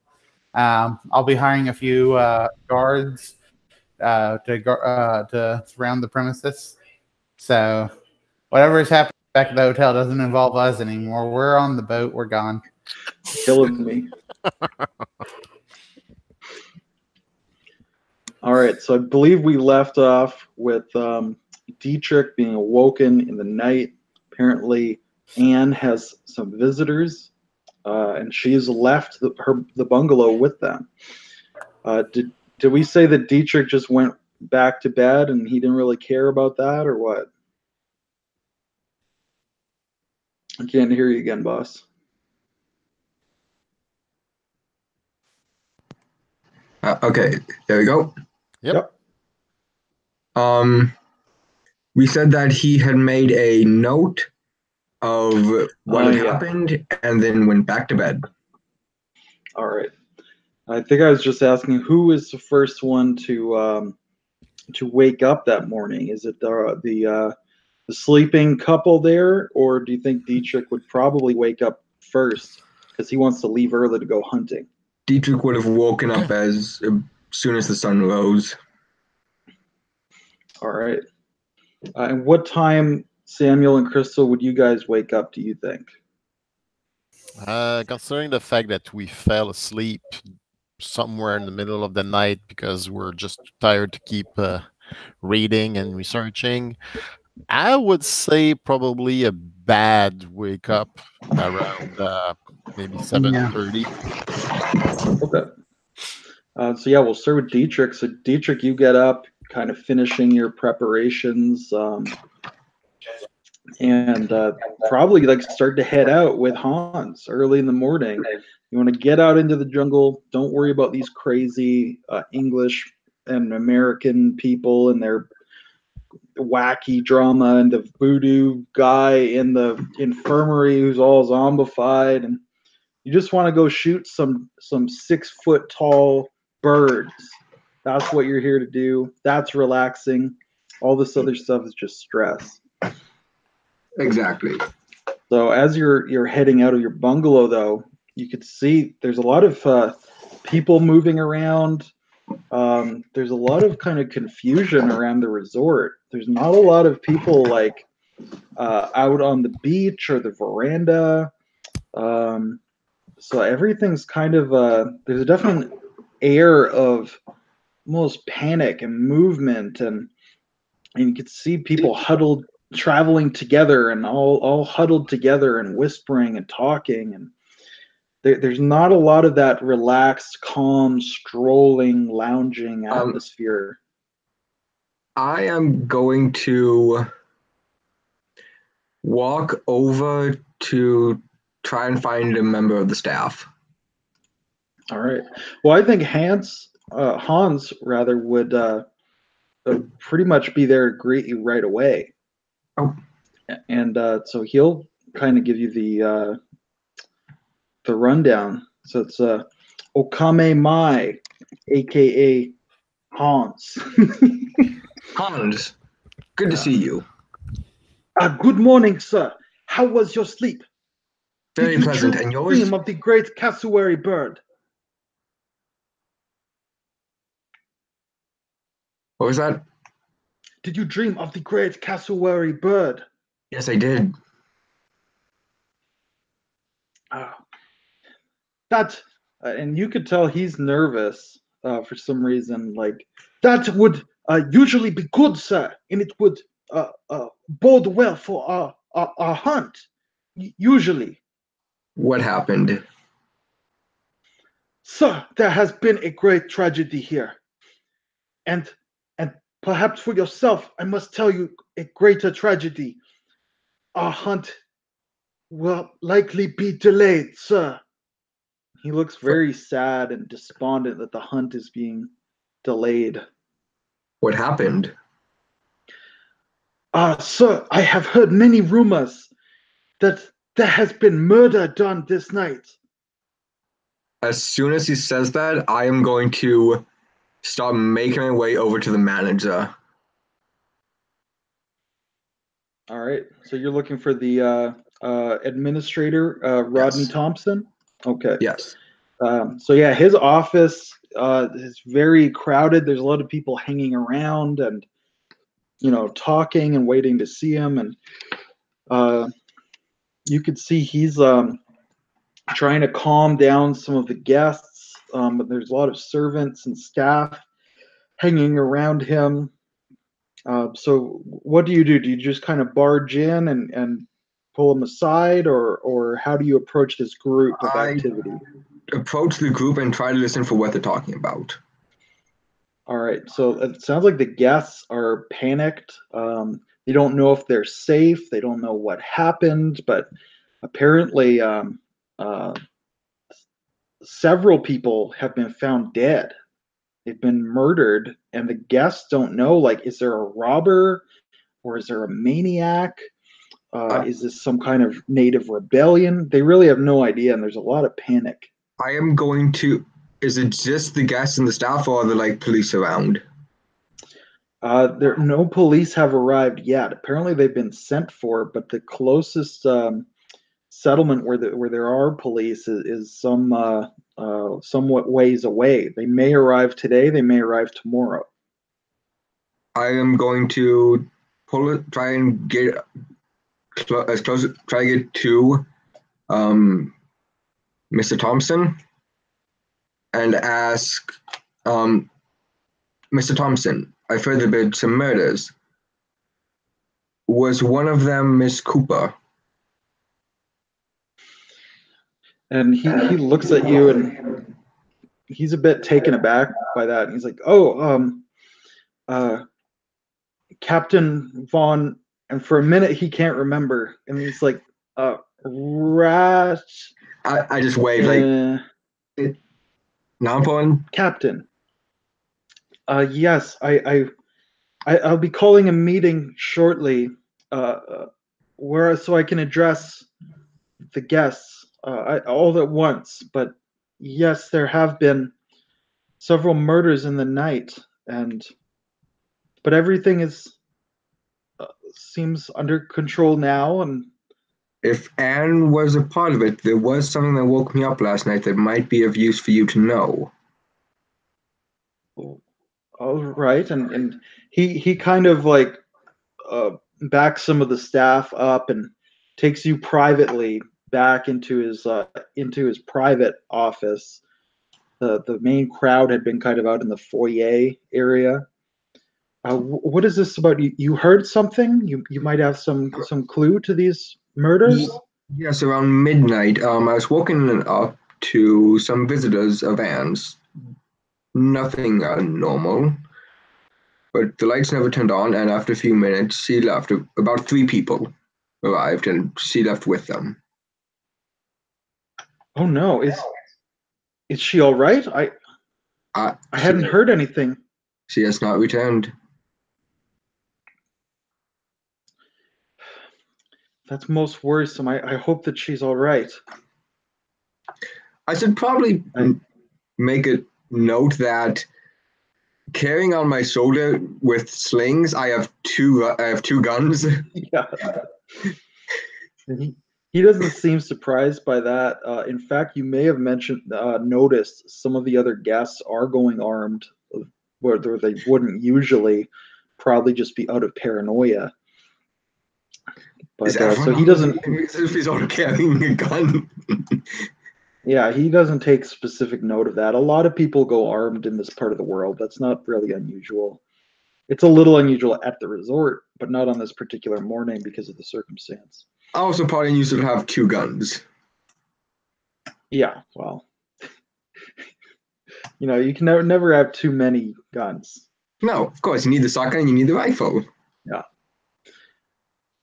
Well, I had not. I'll send someone to check on her room. Maybe she returned. You're sure she didn't return? If she did, I did not notice. Well, yes, the several people have been killed. As I said, in one of the guests in his bungalow was found strangled. A Dr. Patterson who just arrived on the Queen of Sumatra, and also the captain of the Queen of Sumatra. They appear to have been strangled, and our own doctor as well, Dr. Myers, and the patient under his care is missing. The Paul Cleveland. Um, from what I saw of Arthur, does he look like a man of big enough size to strangle someone? Sure. Actually, yes. I'm tall and big. I have +1 on size, so yeah, I'm a big dude. And so I'm gonna go to the room that I knew he was in and just knock on the door. All right. As you're approaching his bungalow, and you go and you knock on the door, and it might just like swing open, and you actually notice that the doorknob or the lock is broken, like somebody has forced their way into the room. I see that. I am going to take the shotgun off my shoulder and just kind of slowly work my way into the room. All right. And I'm imagining Hans is with you, and he's also armed. Is that correct? He would not, because I don't trust the locals not to kill me. Okay. So, well, then he looks very scared.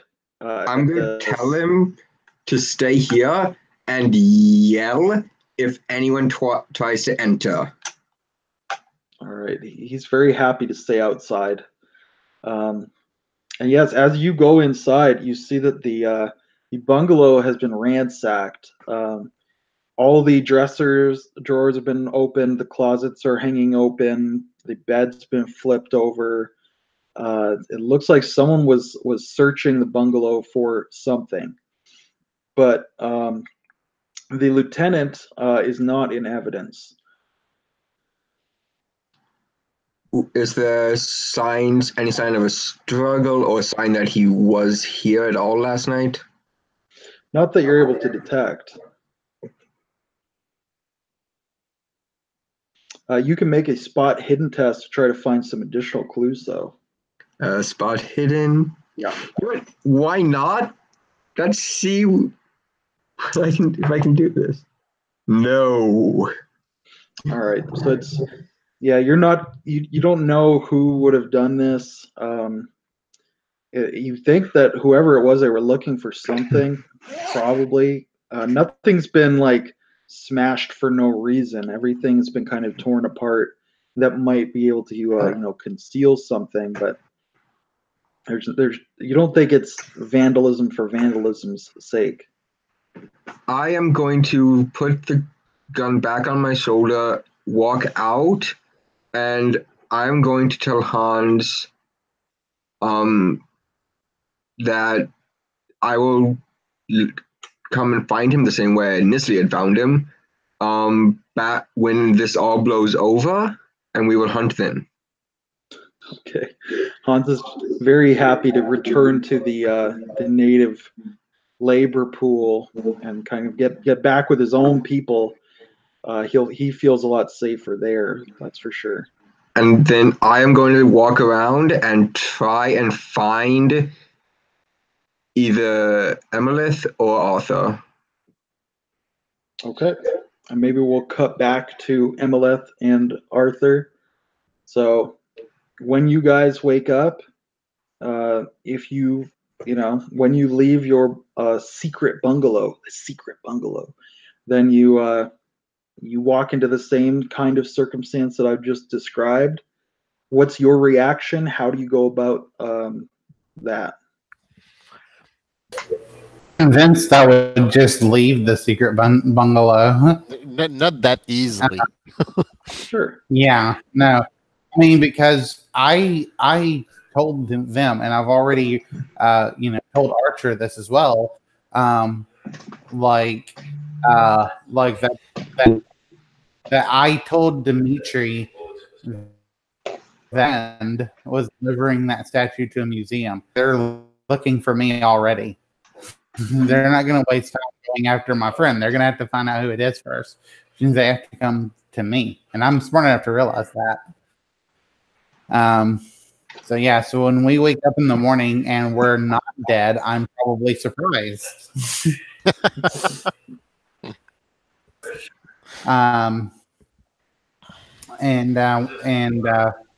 Yeah, I'll probably sound like Archer, just kind of like whisper with him, like maybe even in French, just to be extra safe, because people around here, they speak English, so German. I'll talk in my best French that I can, and basically say, oh, we're still alive this morning.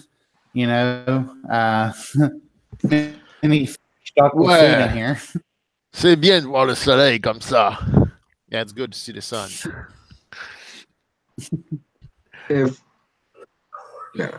Yeah, I'm gonna take a little stretch, get outside, want something, some coffee maybe, and we can keep reading afterward.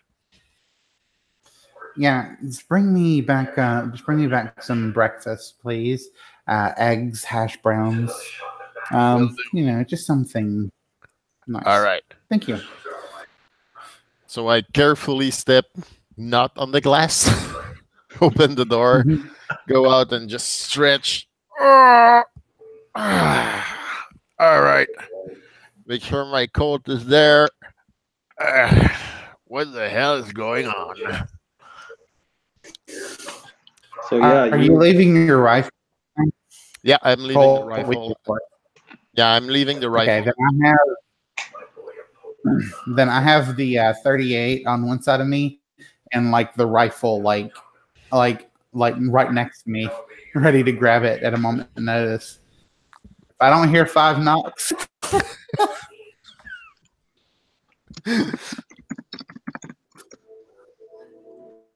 Yeah, so I see everybody just being weird this morning.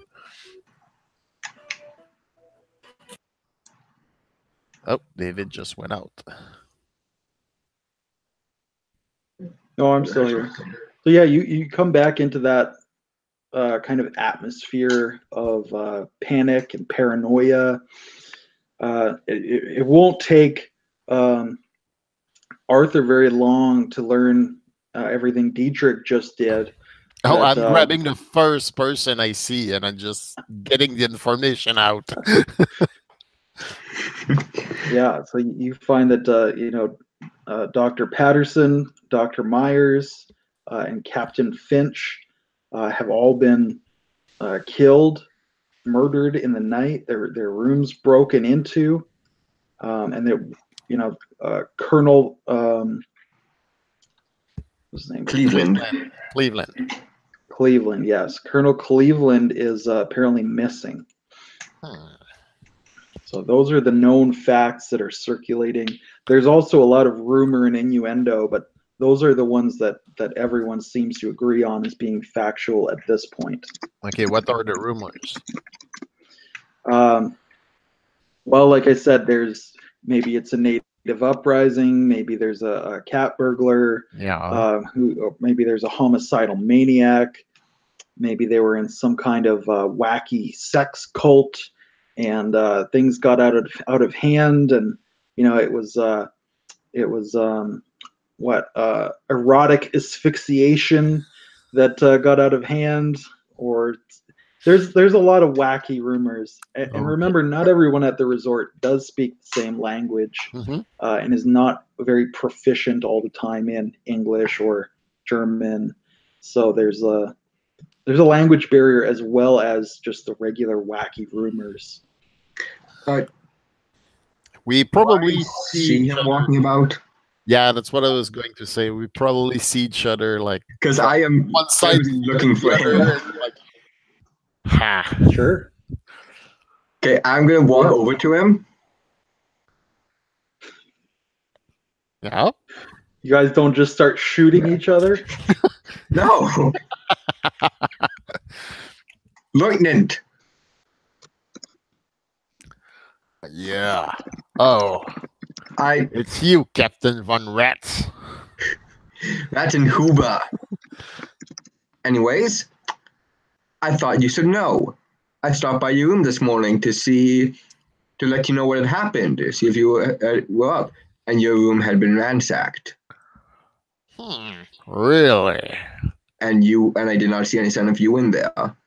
Because I wasn't. You were on that ship with everyone else who died. You're here. Nope. So You got your stuff wrong again, little German dude. See, the other people from the boat, there's still some here, and not everybody died since Colonel Cleveland is missing. He's not necessarily dead.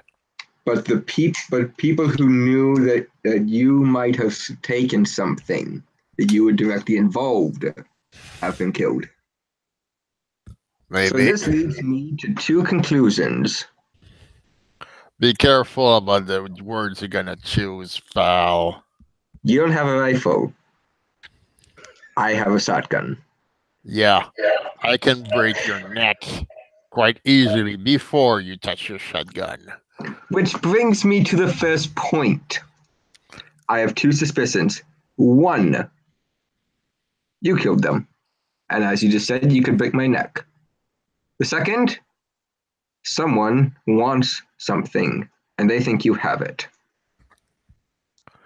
Yeah, strange that I would kill someone and ransack my own room. Maybe to make it look like someone was after you as well. Well, the problem is, I wasn't there.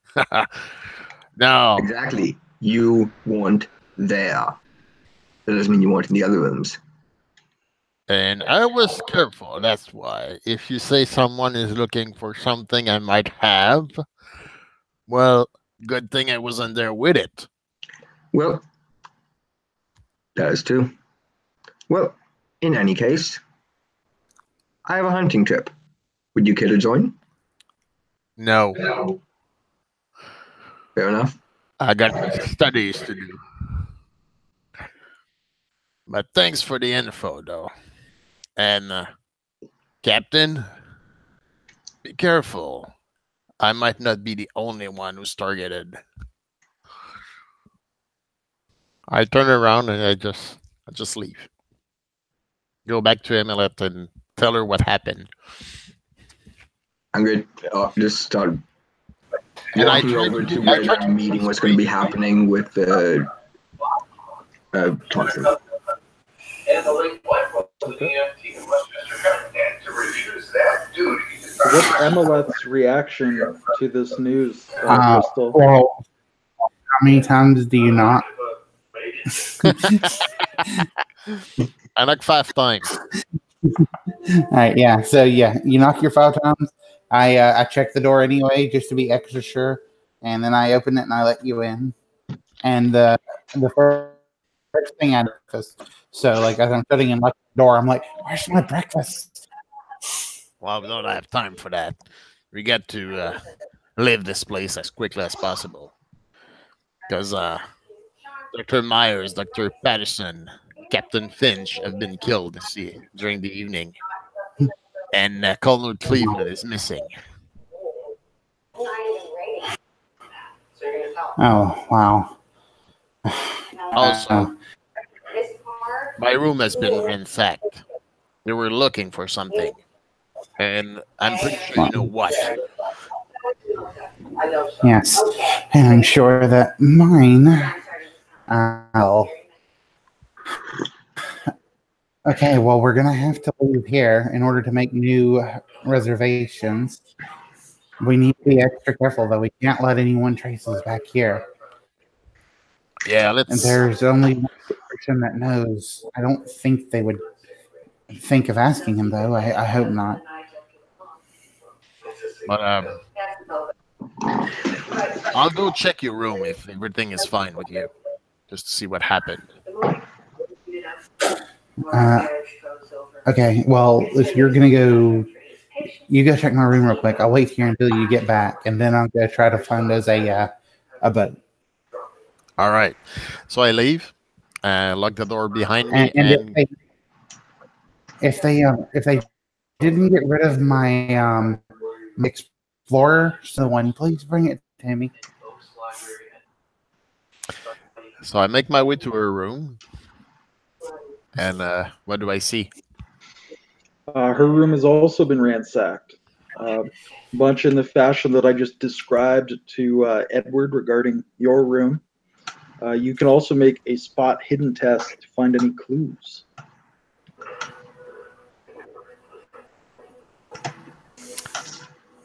It is a hard success. 25 on 65. All right. So you're able to find just a few very small traces. You find some blood in certain areas, as if someone has like brushed against some corners and maybe just kind of nicked themselves, or when they were flipping like the bed over, maybe they got caught and just cut a tiny bit with a spring. So there is some human trace there. Also, you find some footprints, as if bare feet have been treading about. Just a like a muddy footprint, not muddy, but as if someone is walking in dirt outside, barefoot. And when they came inside, they've left a few kind of footprints. Okay. And you can tell from the footprints, it's a fairly wide tread, as if it's someone who's not who didn't grow up wearing shoes in the first place. So that would probably lead you to suspect that maybe the natives were somehow involved. Mm-hmm. But that's circumstantial evidence Yeah. at best. I think those are the only things that you would probably be able to find. Is that it's probably the same thing in my room. So I go check my Yes. room as well and compare like the way it was done and everything. Yes, very much the same. Okay. So I go back, knock 5 times, and I explain the situation that our room has been ransacked as well, and I've saw prints and everything. Did you put that?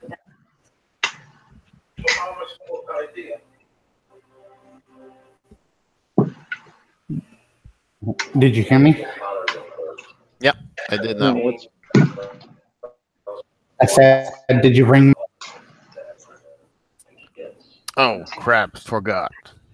Sorry. Oh, what good are you? I got a lot of my mind since the accident with the train.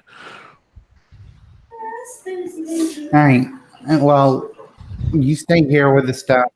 I'll go try to get us some shipment out of here right away.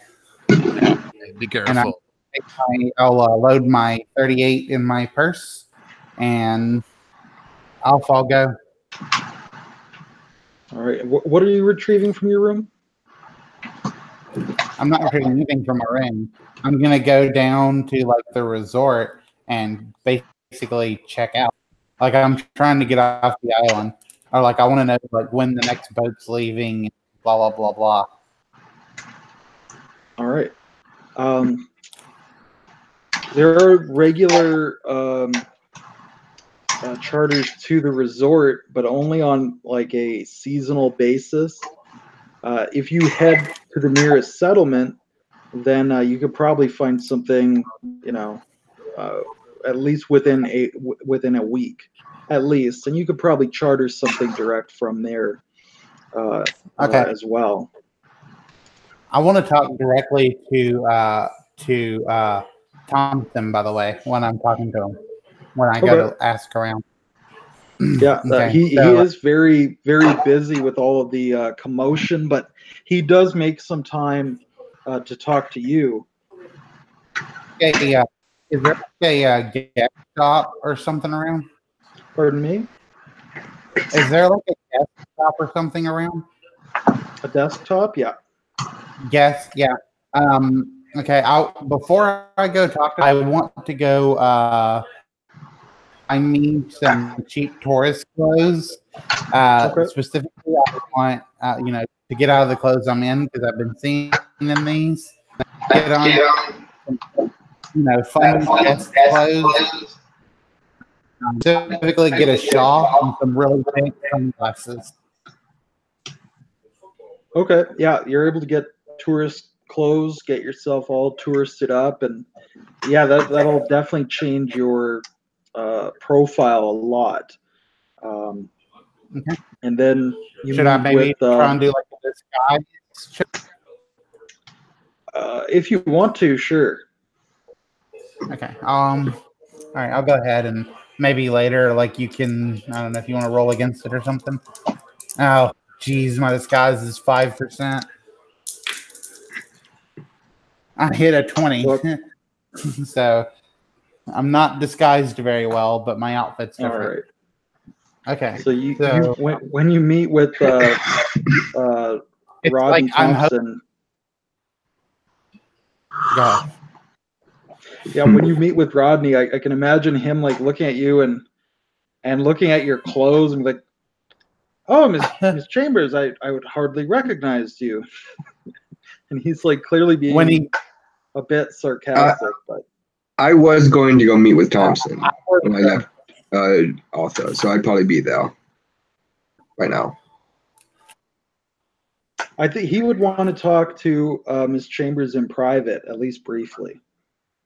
Understood. So he's taking you, Crystal, into his office to speak to you privately.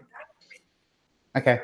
Yeah, and when he says my name, I actually give like a small because I thought I had to I was so sure, like no one was gonna be able to recognize me. So I'm slightly disappointed when he's just like, "Oh, Miss Chambers," and just instantly knows who I am.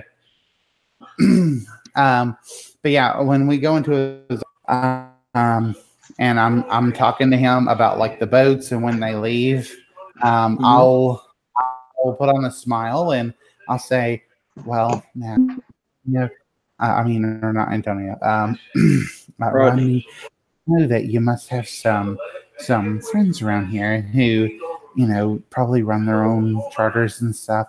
People who would be able to be quiet about things, right?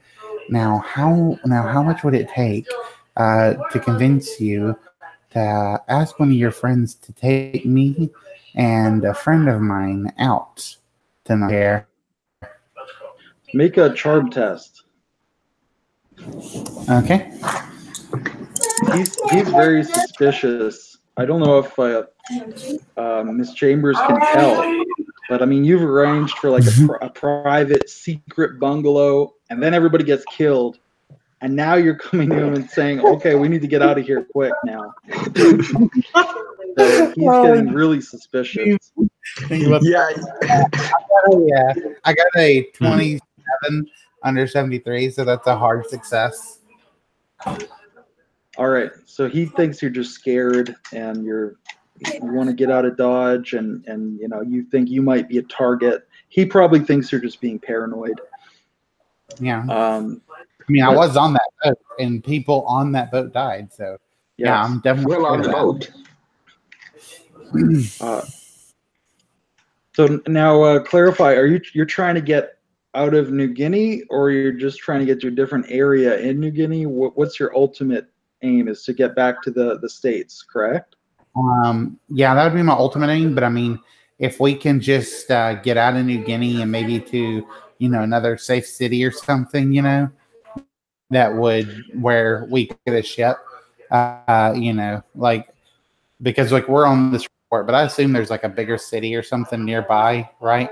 Where we would be able to Yeah, let there's a settlement Yep. nearby. Yes. So Okay. Rodney will tell you that I do have contacts. I can get you to set the settlement and get you out of New Guinea.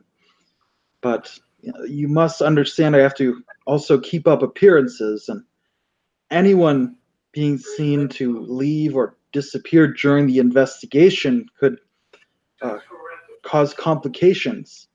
Now, don't worry, Miss Chambers. I'll get you out, but it has to be under cover of darkness. If you meet me at the docks tonight, after the sun has set, I will get you on a boat. One of the native fishermen can smuggle you into the settlement, and from there, you can charter a ship back to America. Yes. Me and one other friend. Yes, of course. So he's able to get all of this arranged for you as long as you have the cash, because he does believe you're sincerely not involved directly as in murdering people. So whatever I paid him for the rooms, I'm gonna pay him that much again. Yeah, well, it'll be he's milking you at this point. Like he's asking for a big chunk of change, but he can get you help with that charter as well. So he's able to do a lot towards helping you. I would assume I also probably have like some jewelry or something. So I mean, if it's not enough cash, I'll just sit there and like just take off gold bracelets and start handing them to him, and like take my earrings out and just give them. Well, I mean, for someone of your status, just your word is really good. Like you have credit, you can wire him funds from America. He's not worried about that. People in your station don't welch on their debts. They make sure to pay everybody, and he knows that you'll take care of them eventually. So he's not concerned if it's cash or if it comes by wire later. It's all pretty much the same to him. Yeah, donation to his favorite charity. Yeah. Well, this is an era when there's a lot of corruption and there's a lot of large gifts that can be given in this era and it's not that unusual. Yep. So I'll head back to the bedroom once he agrees to it. I'll tell him. When you're coming out of his when you're coming out of Rodney's office, that might be when you bump into Dietrich again. Because Dietrich, you said you're waiting outside essentially to talk to Rodney. You're muted again, Dietrich.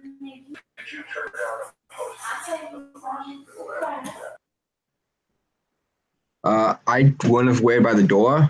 I would have gone and just waited in the lobby and sat down, wait for him to come back out. But you two would certainly see each other in the lobby then. Do you approach each other at all or no? I just nodded. Guten Morgen, Fräulein. Hello. I'm sorry, but I'm afraid I must be off.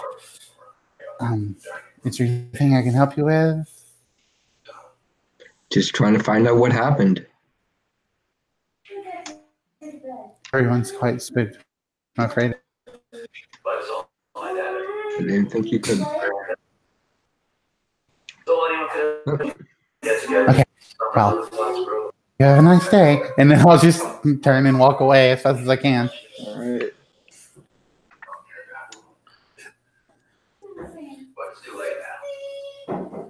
I'm just going to go over and I'm waiting for that meeting to start to find out what happened. Okay. Every once in a while, I look over my shoulders to make sure he's not following me.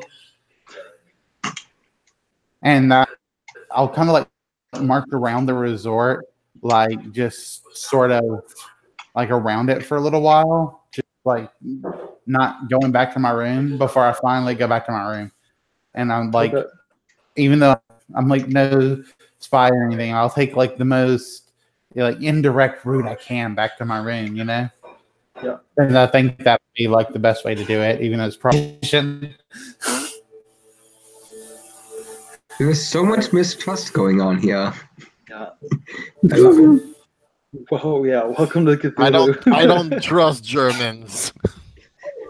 I don't trust the English. I mean, we like, yeah, we have no reason at this point. Like I mean, I want to get you into the game, dude, but it's kind of hard. I really want I to, but it's didn't like, make this easy. I mean, you showed up with Anne, and then like it would have just been better had you just randomly showed up and like Yeah. not known Anne. Okay, sure, come in or whatever. But you It's all mentioned good. you We're know, all trapped in the resort, so it's not a big deal. I mean, you Yeah. can trust that well, I didn't run off in the eventually, night after killing people. maybe. So hopefully we'll end up on the same team eventually, fighting our way here, most likely. I think we're on the same team. We just don't realize it. Exactly. Yeah. All right, so Emma, you hook up with Arthur again. You tell him about the midnight rendezvous at the docks. What else do you guys discuss? Well, that rendezvous at midnight, I don't like that. See, I have a suspicion that maybe the locals are responsible for ransacking our rooms. And it could be an ambush. But Well, I mean, I guess it could, but I don't know. Antonio. What did you want to say, Antonio? Rodney was the one who gave us this room. You know what? Fuck it. I call him Antonio. Antonio was the one who gave us this. yeah, and it didn't betray us. And he didn't so- tell anyone about it. He didn't. I mean, otherwise we definitely would have heard by now. So I guess technically it could be, but it would be odd for him to all of a sudden flip on us. Yeah, but still, we gotta keep our guards up. But I really hate having this statuette with us. Kind of starts crawling in my skin, having that feeling that everybody want us dead and get their hands on that. If we could only get I hear rid you. of it. I mean, I don't know. The Maybe thing is, mailing it. now I would like to get rid of it as quickly as possible, like I said. Sending it to any museum, I don't care. As long as it's not my responsibility anymore. At this point, I'm just so invested because, I mean, why do they want this so badly? It's just an odd statuette. Is it really worth killing over? If it's worth killing over, what kind of knowledge does this thing truly hold? Well, Crystal, you remember that scene where you pulled that nasty egg thing out from the... So it's not just the statuette. I mean, you both know it's got that thing inside of it. That seemed to be alive, but I'm sitting here like, that's my level of thinking. It's like, we know what's in it. Like, if this is killing over, this could be revolutionary for all we know. I mean, why be willing to kill for this? It makes no sense. well, that's the problem with humanity. A lot of what we do make no sense. I guess just thinking that cell thing, whatever it is, it must be extraordinarily valuable to someone. Oh, most definitely. Or maybe it's back to itself. And we've seen what this interest can turn someone into. So that's kind of a problem with all that library we got now. about these unholy texts and weird gods and strange names and even some voodoo here and there. It's kind of weird. Besides, even if we, I agree, but I also did get rid of it, they would likely want us dead anyway. Keep us silent about whatever we witnessed. Still don't even know what it is we're looking at. Yeah. Well, I don't know. I'm still very suspicious about this midnight meeting. So I do agree. you guys? But you'll be there with your rifle. Sorry. I was just saying you'll So be you there guys- with your rifle gun, and I'll be there with my gun. And okay. Do you guys attend Rodney's public meeting, kind of in the early, the late morning, let's say, where he's going to address all the guests and kind of give them some kind of information? Well, one of us should be there. Hate to have the whole party together. That would be no. Just Right, one at a three of time. us in the same place. Yeah, we can't really do that. Not with we're both looking after the suitcase.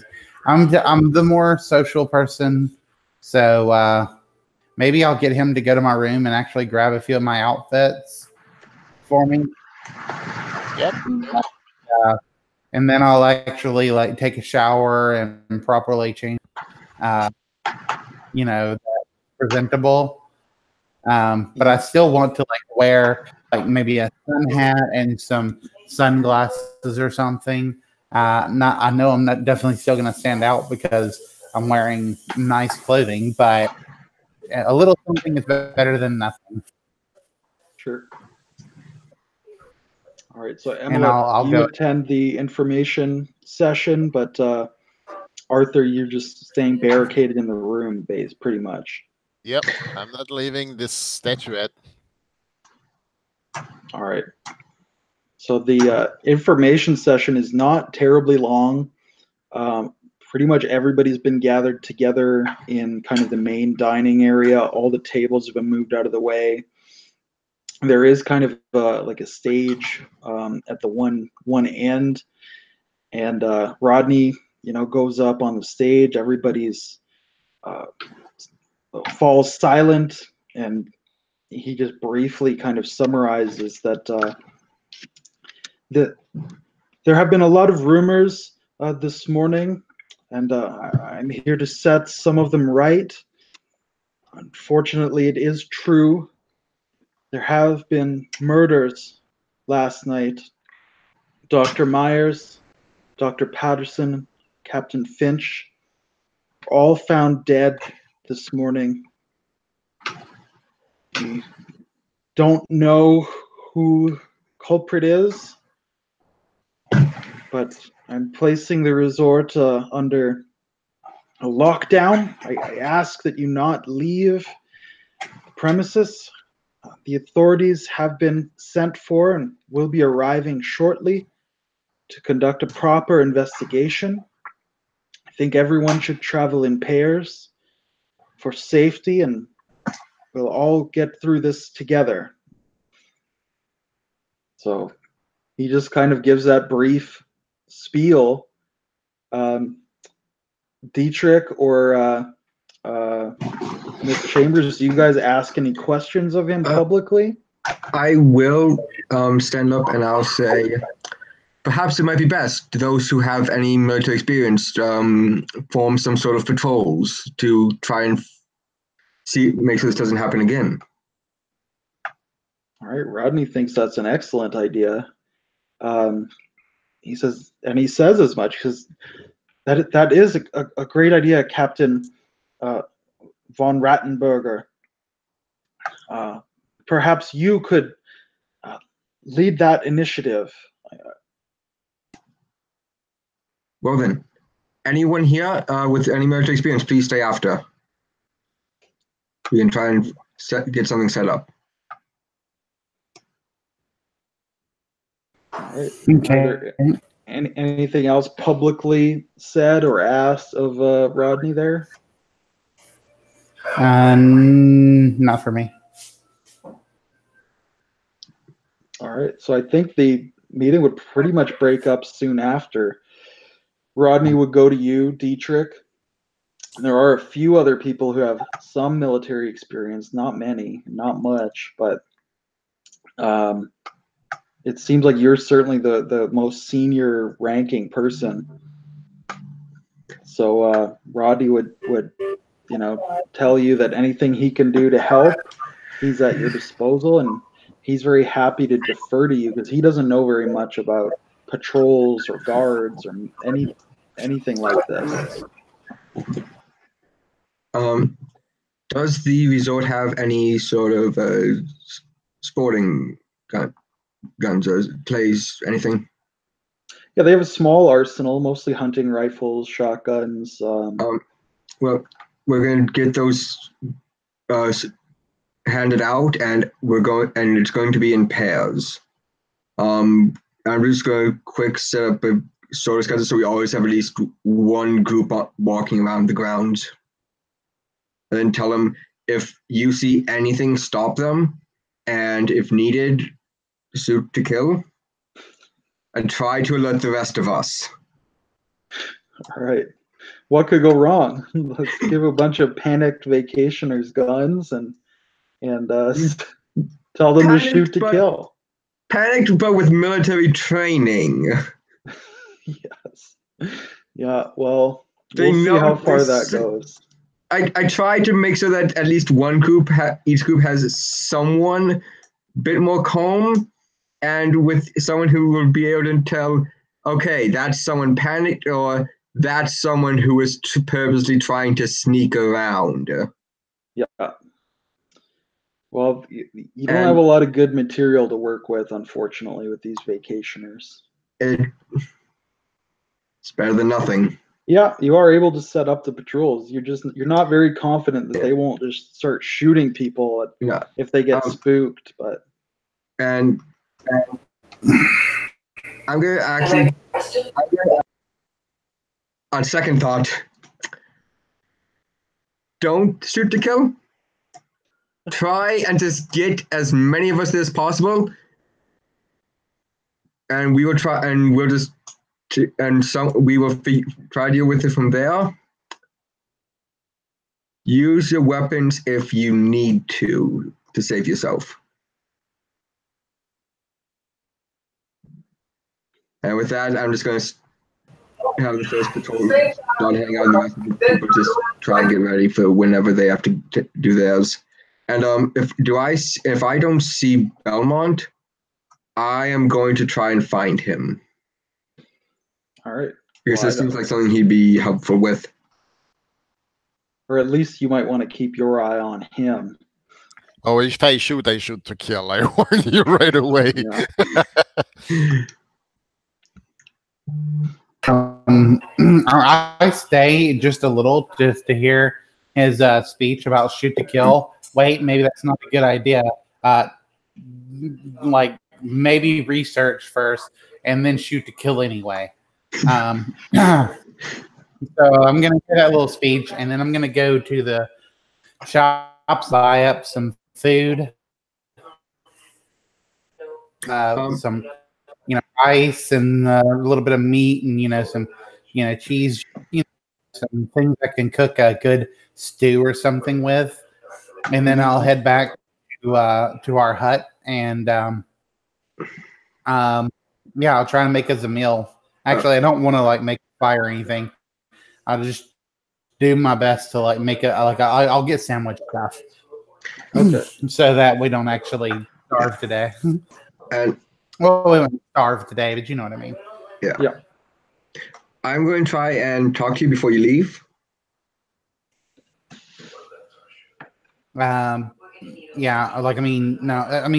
By the time you're wrapping up your speech, I'm gonna be gone. Okay. I hang around the back just a little bit to hear what you're gonna say, and then I'm gonna be gone. Try and get me up some rice has already been cooked by one of the locals or something, and some luncheon meat and some cheese. Head back to my secret area, and then I will archer everything that's going on, and also I brought food. And Dietrich, you said you're looking for Arthur. Yes. So, Samuel, what do you think? Should he make a spot hidden or a track, or is there just no chance of him finding the bungalow? What do you think? I think that since he's actively keeping an eye on the whole place, he would eventually see either me or Inlet get out of the bungalow, of the bunker, the bungalow. Okay. So Yeah, I take it mean, from he there, could- Dietrich. He could probably easily track me since he training. I mean, if he really wanted to track me, I would say he could easily do that. I wouldn't know how to look for someone telling me, other than I look over my shoulder sometimes.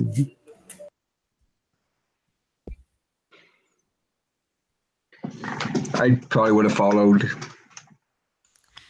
Yeah, so yeah, eventually you find the bunker. So Here comes the shootout. I am going to just knock on the door 3 times. That's your first mistake. I don't know any better. Get ready. And It's they're both World War inside. I Part 2. They're both inside, so they know it's not neither of them. exactly. Exactly. For all they know, someone just So, walked up and decided to knock on the door. So no I'm- way. No, that is not the first place my character's mind's going to go. I'm going to be like, not, drops everything, starts reaching for gun.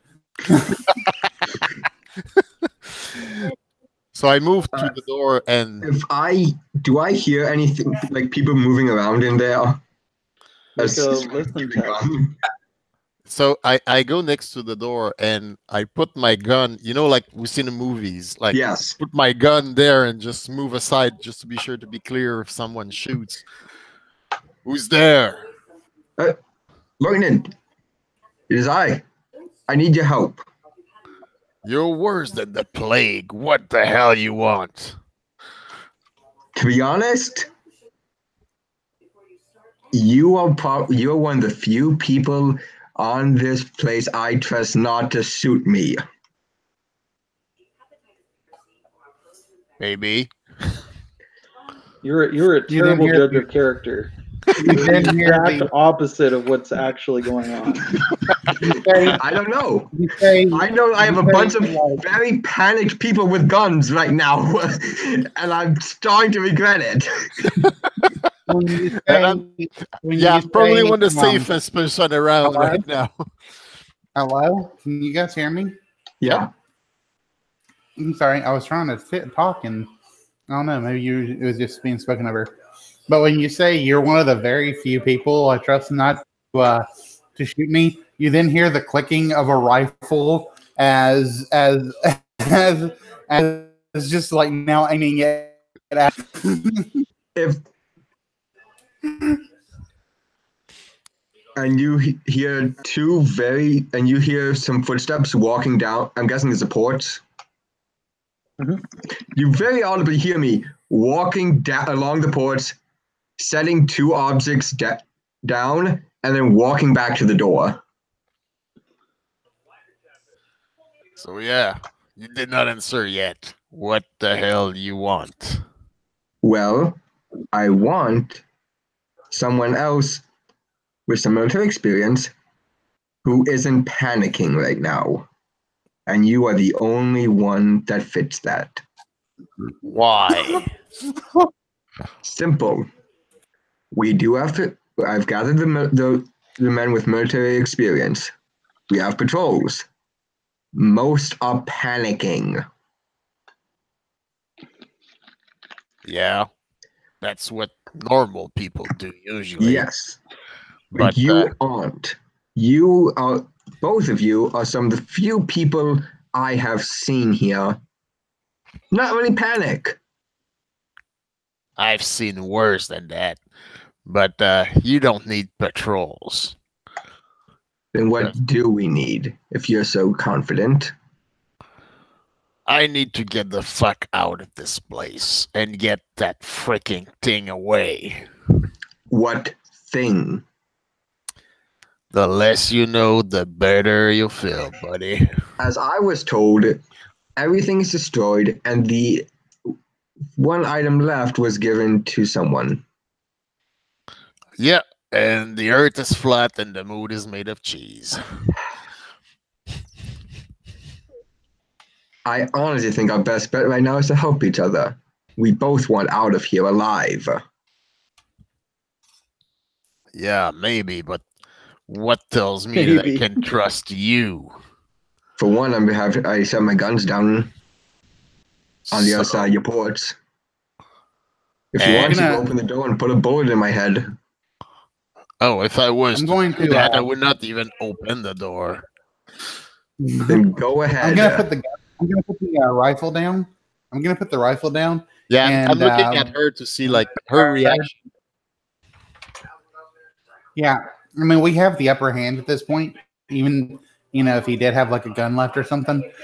So at this point, I'll go over. I'll look out the flap. I'll see that he's by himself and everything, and I'll let Archer continue to aim the gun for me. Out, and I have like my sword tucked under my arm, like my under my side, and I like look around, and then I'll say, "All right, go in," and I'm holding like my 38 like down, like they do in the movies. If you would allow me, I would like to bring my guns inside so that they are not stolen. No. I'll get you. I'll get them. If someone will get them, that's fine. They are very valuable to me. Yeah, just go inside. I'll get about it. And I'm still around. Okay. And I'm like, inside, go. Just I step inside. Go. Don't forget to step over the broken glass. Going boots. Oh yeah. I got something on my feet. Yeah, So and he enters and crack. So yeah, there's broken glass on the ground. They busted a hole in the floor over there. We discovered crack a few decades early. So once I'll grab his gun and then I'll lock the door and everything again once I get inside. Once Arthur gets back, I am going to take off the gun belt that has the holster on it and set that down on the table. I'm still keeping a certain distance and pointing my gun at you. I'm going to take my hand away from the holster. Now then. I gently put my gun in front of me, but in a position that I can easily grab it. Yeah. I'm gonna take these other guns back over towards the right. Just gonna keep my 38 down at my side. Where's your lady friend? She is no friend of mine. She was someone who stayed in the room next to mine. Last night, I heard 3 people enter, and a few moments later, she left with them. What language they speak? Local. I couldn't understand it. Interesting. She has gone to the mountains for a couple of days at a time with similar folk, locals. I have a feeling that you have more reason to distrust me besides that I am German. The flag under which you fought, that means absolutely nothing. But yeah, exactly. Blatant lie. It means nothing. You have another reason not to trust me. Well, it would take a long time to explain, buddy. But May I offer a guess? yeah, sure. Something Humor me. happened on aboard the Sumatra.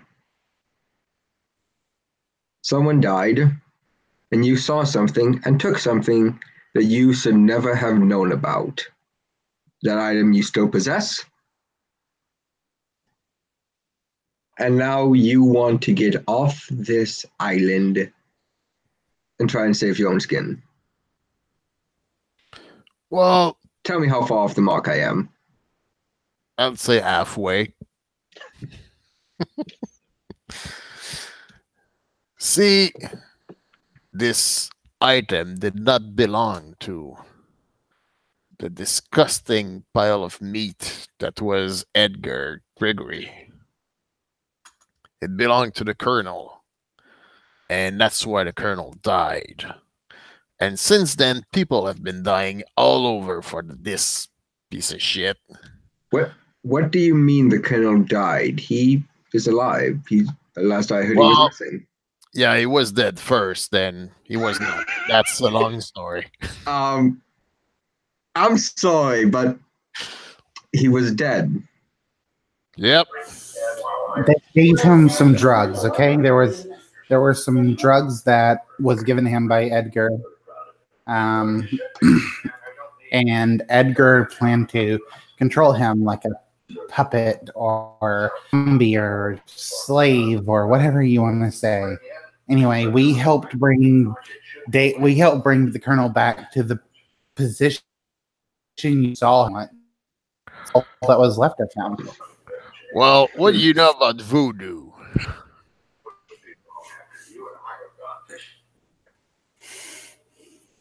Nothing. Well, you're better knowing nothing. But right now, the main problem is we got something that must not fall into the hands of anybody until we get this to proper authorities. And if you are wanting off this resort without being seen, I can help. We got that cover. But sure, humor me again. Those patrols are set up around the clock to monitor the docks and every way out of this resort. Here's my proposition. You and I will take the watch at whatever time you wish to leave. And in exchange for me helping you go unseen, I come with. I look at the amulet to get a feeling of how she sees this. Yeah, she sort of thinks about it for a second and sort of shrugs, like she doesn't see how it could necessarily hurt. Of course, she already knows she has her business up with Antonio, so and coincide the patrol and everything. And if they do, well, she's killed some before. Mm-hmm. that she did. Well, all right. Let's say we do this. We can take a watch tonight. But until then, I'm not leaving this room. I expect nothing less. When you carry out large 3-ton All right. pieces from Domino's, I was looking at a wrapping session around this time. How do you guys feel about having a sequel session and concluding this adventure? Edward, Yeah. are you available perhaps next Friday in this time slot? What's your schedule like? Next Friday, let me check. You can't. David, you can't. We got another game next Friday. Yeah, we could push that one back a week. That's not a big Okay, deal. fine. Just saying. I What do don't you think, think I'm Edward? available that weekend. I'm going hunting. Forget Ask hunting. where You're you not call. hunting anymore. Okay, well, can we Yep, next I Friday. think we'll kind of have to leave off here, but I really do want to do a sequel Yeah. to this so we can conclude. Now that we got the party together at the very end of session Yeah. instead of the very start of Yeah. session. So I want to put this out there. That patrol was nothing but a bargaining chip. I thought, okay, either I can do something like what we did, or I'll catch them as they're trying to leave. And either a gunfight will break out, or I'll still end up leaving with them. Yeah. All right. Well, I'm probably gonna log off. Yeah. I gotta get ready for work. We'll do like a chat, like in Facebook. We'll get scheduling set up. Any day at 7 p.m. works just fine for me. So if we can get that wrangled, I think a sequel will be a lot of fun. Yeah, Sound any good? day at 7 will be okay for me as well. Yeah, any day except Sundays, because I already have campaigns planned on Sundays, but the rest of the time I'm fine. All right. Fridays work best for me. I was already with you for next Friday, David, so Yeah, no worries. So Yeah. sounds like next Friday, yeah, Samuel, you and I will do the sci-fi game, but maybe the Friday following. Yep. Then Edward, we can hit the sequel to this. That weekend should work for me. Yeah, Alright. that would. Sounds good. So I do want to thank you guys for playing again. Edward, it was a real pleasure. We've never gamed before. Awesome time. I love Dietrich. I love the cassowary hunt idea. Probably not going anywhere, sorry but for derailing the game again. Yeah. No worries. Well, we're playing So yeah, today.